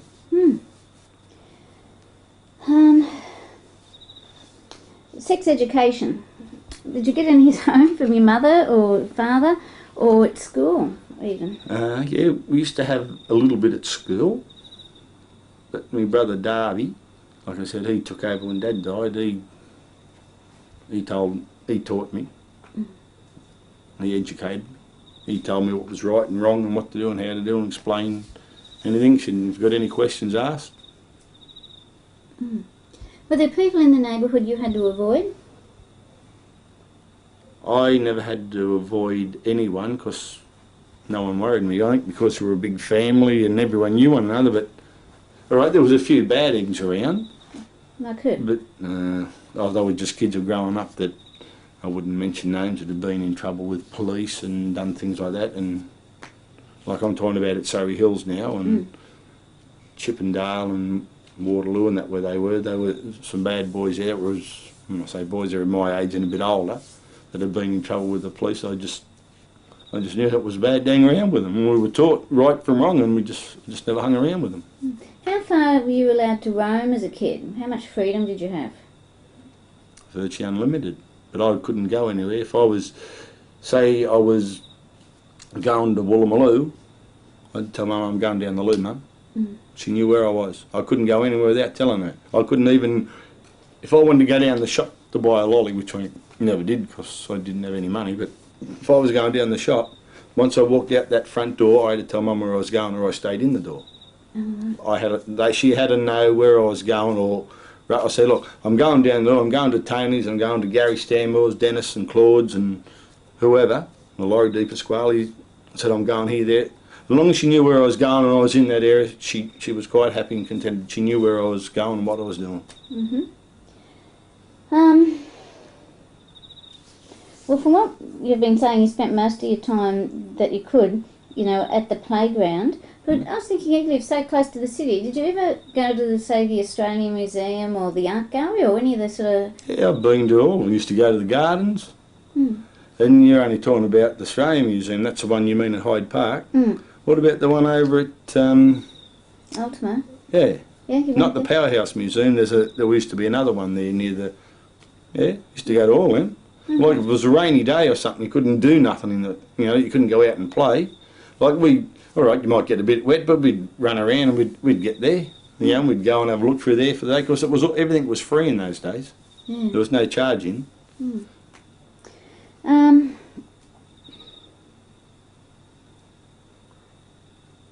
Summers were good times. Yeah. We used to all go to the beach. We'd all meet together on a Sunday morning. We'd all meet about 8 o'clock, and Mum would give you threepence or something. And it used to cost a penny on the tram there and a penny back. We used to all walk. It'd take about an hour to walk, but we'd all pool our money, and like sixpence worth of chips would be like $2 or $3 worth now. Did you go to Bondi or where? I used to go to Coogee a lot. We'd go to Bondi. But Coogee we seemed to like because they had... I remember they used to have the big darn tower there, the Shark Tower. You know, and it wasn't as rough. And when we were young, we didn't like the rough surfs, and Coogee was always, because of the island out there, it was always seemed a bit quieter. Plus they had pools there, and a couple of us used to have, you know, the goggles and the snorkel. Well, we could go up there and swim in the pool around, you know, that was, all right, you've had your 5 minutes, it's my turn. Everyone, we'd all share it. We'd all share, no matter what you had, we all shared. It was yours, but you didn't keep it all day. You shared with everyone. That's how it was. You shared with everyone. Would you have been adolescent when you were doing that kind of thing, going to as far as Coogee? Was that after your father's death? That was before Dad. Yeah. That's quite a lot of freedom, really, for a young kid. Yeah, but they all knew. But see, my brothers and sisters would be out there in their own groups too. Can you remember any jokes? Jokes is something I'm not... Even if you told me a joke yesterday, I'd be lucky to remember it now. Okay. What about songs? Songs, yeah. We used to like Chuck Berry, Little Richard, Bill Haley. Who else used to sing in those days? Let me think. I remember Nat King Cole used to have a lot of soft songs, you know, like songs, but we'd all sing them. Who else would sing in those days? Jeannie Vincent and his Blue Caps. Cliff Richards, but he was a little bit later. Oh, Buddy Holly was a favourite. Richie Valens. Oh, there was a lot around. I'm trying to think of all the names. The Everly Brothers, Paul Anka. Oh boy, there was a lot. Can you remember? Bo Diddley. What about movies? What were your favourite pictures? I mean, did you go very often to the Bug House? We wouldn't go, say, once a month, maybe every 6 or 7 weeks or something like that, because, yeah, it was threepence in, and, like, we were having so much fun at the playgrounds, playing basketball and tennis and things like that, you know, that would... Was it open sort of 7 days a week, the playground? Yeah. They used to be open, I don't know what time they opened, during 10 o'clock it used to be during school holidays. It used to open at 10 o'clock of a morning till 6 o'clock at night. On Saturday it was 10 till 6, and Sunday 2 o'clock in the afternoon till 6 o'clock at night. And you'd allowed one night a week. They used to have a boys' club and a girls' club because they used them to mix. Can you remember any tricks the kids would play on people? Oh, I sure can. Yeah, come on.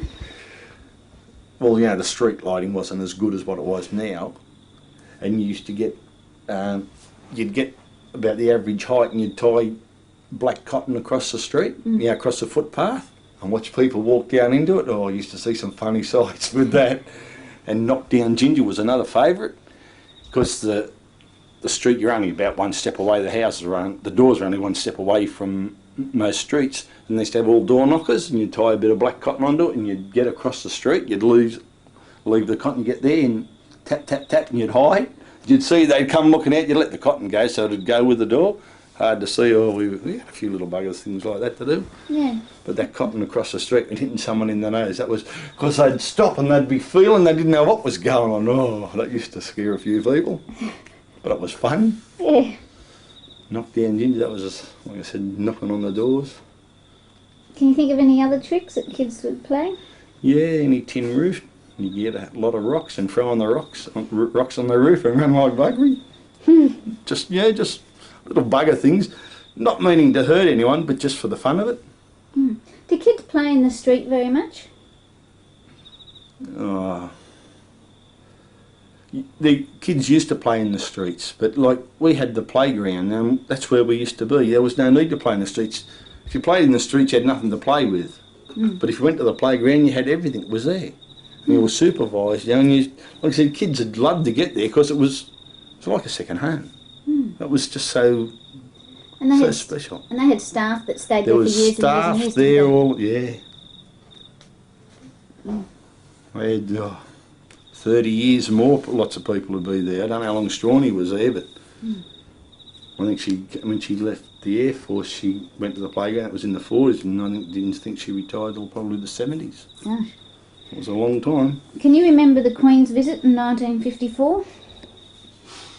I was at Cleveland Street Primary School, and I went to Coronation Playground because she went from the airport. She come down Cleveland Street up to the university up that way, and we were there. I remember driving past in an open car.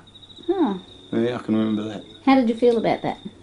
Well, I thought that was, she's the Queen, you know, and because we used to sing God Save the Queen every day at school in those days.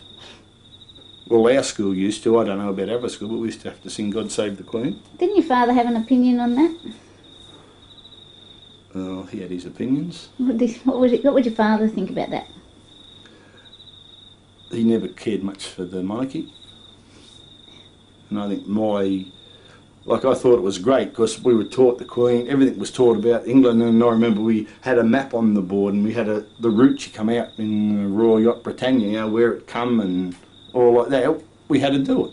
That was part, you know, because it was brought into us, so it was something special. Like I said, we used to sing the anthem.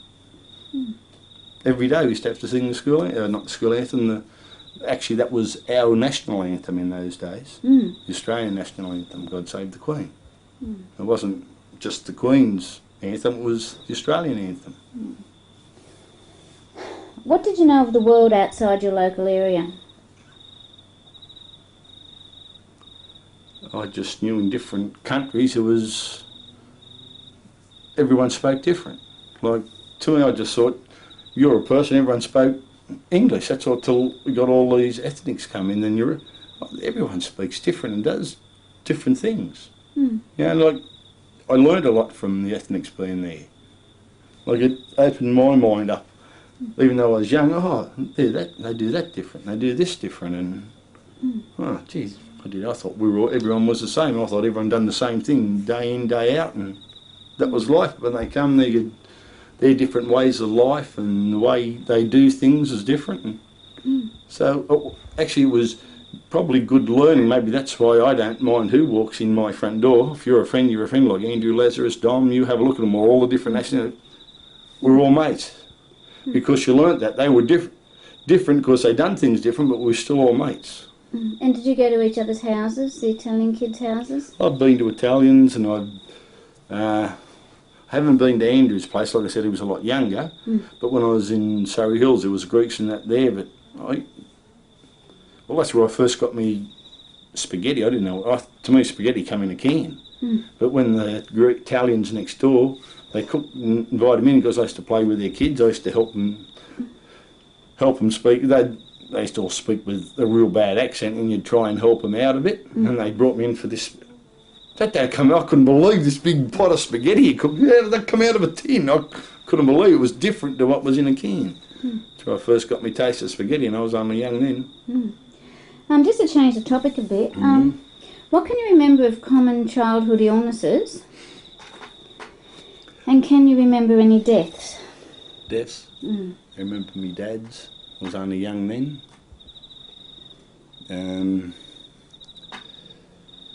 The illnesses, I remember getting chicken pox, measles, mumps.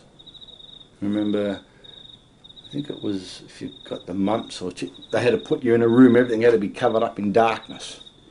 You know, everything. You wasn't allowed to see the sun. Or it might have been chicken pox or something, or it could have been measles. But one of them, you weren't allowed to see the daylight. You were locked in the room, and all the blankets up to the windows because we didn't have curtains. You know, to keep the light out and things like that. That was how it was, but it's not like that now. What else? If you got a head cold. Dad used to have the dish we used to wash up in. We didn't have a sink, it was a dish. The hot water in, and you'd have a towel over your head, and I don't know if they put Vicks in it or oil or what it was, and you have to sit there and sniff at your eyes. It'd be running, but it used to clear your nose and throat. Yeah, I remember that. And your father was very young when he died, really, wasn't he? 50. He was a week off his 50. He died the 1st of June. His birthday was the 7th of June. It was a week before his 58th birthday. Some other deaths around. Did children usually survive the childhood illnesses? I don't remember, or I can't remember, anyone actually dying in my age group. Maybe before me, or it could have been, but I can't honestly say that. They could have been, but I can't honestly remember. Look, is there anything that I haven't asked that I should have?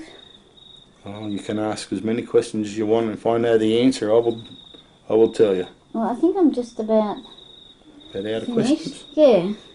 Well, I hope you've learned something, or I've told you things that you didn't know, but it was a different lifestyle in the city then to what it is now. Was it? No, thanks, it's great. Well, I'm glad. I hope I've helped you out. You have. Okay, thank you. Thank you.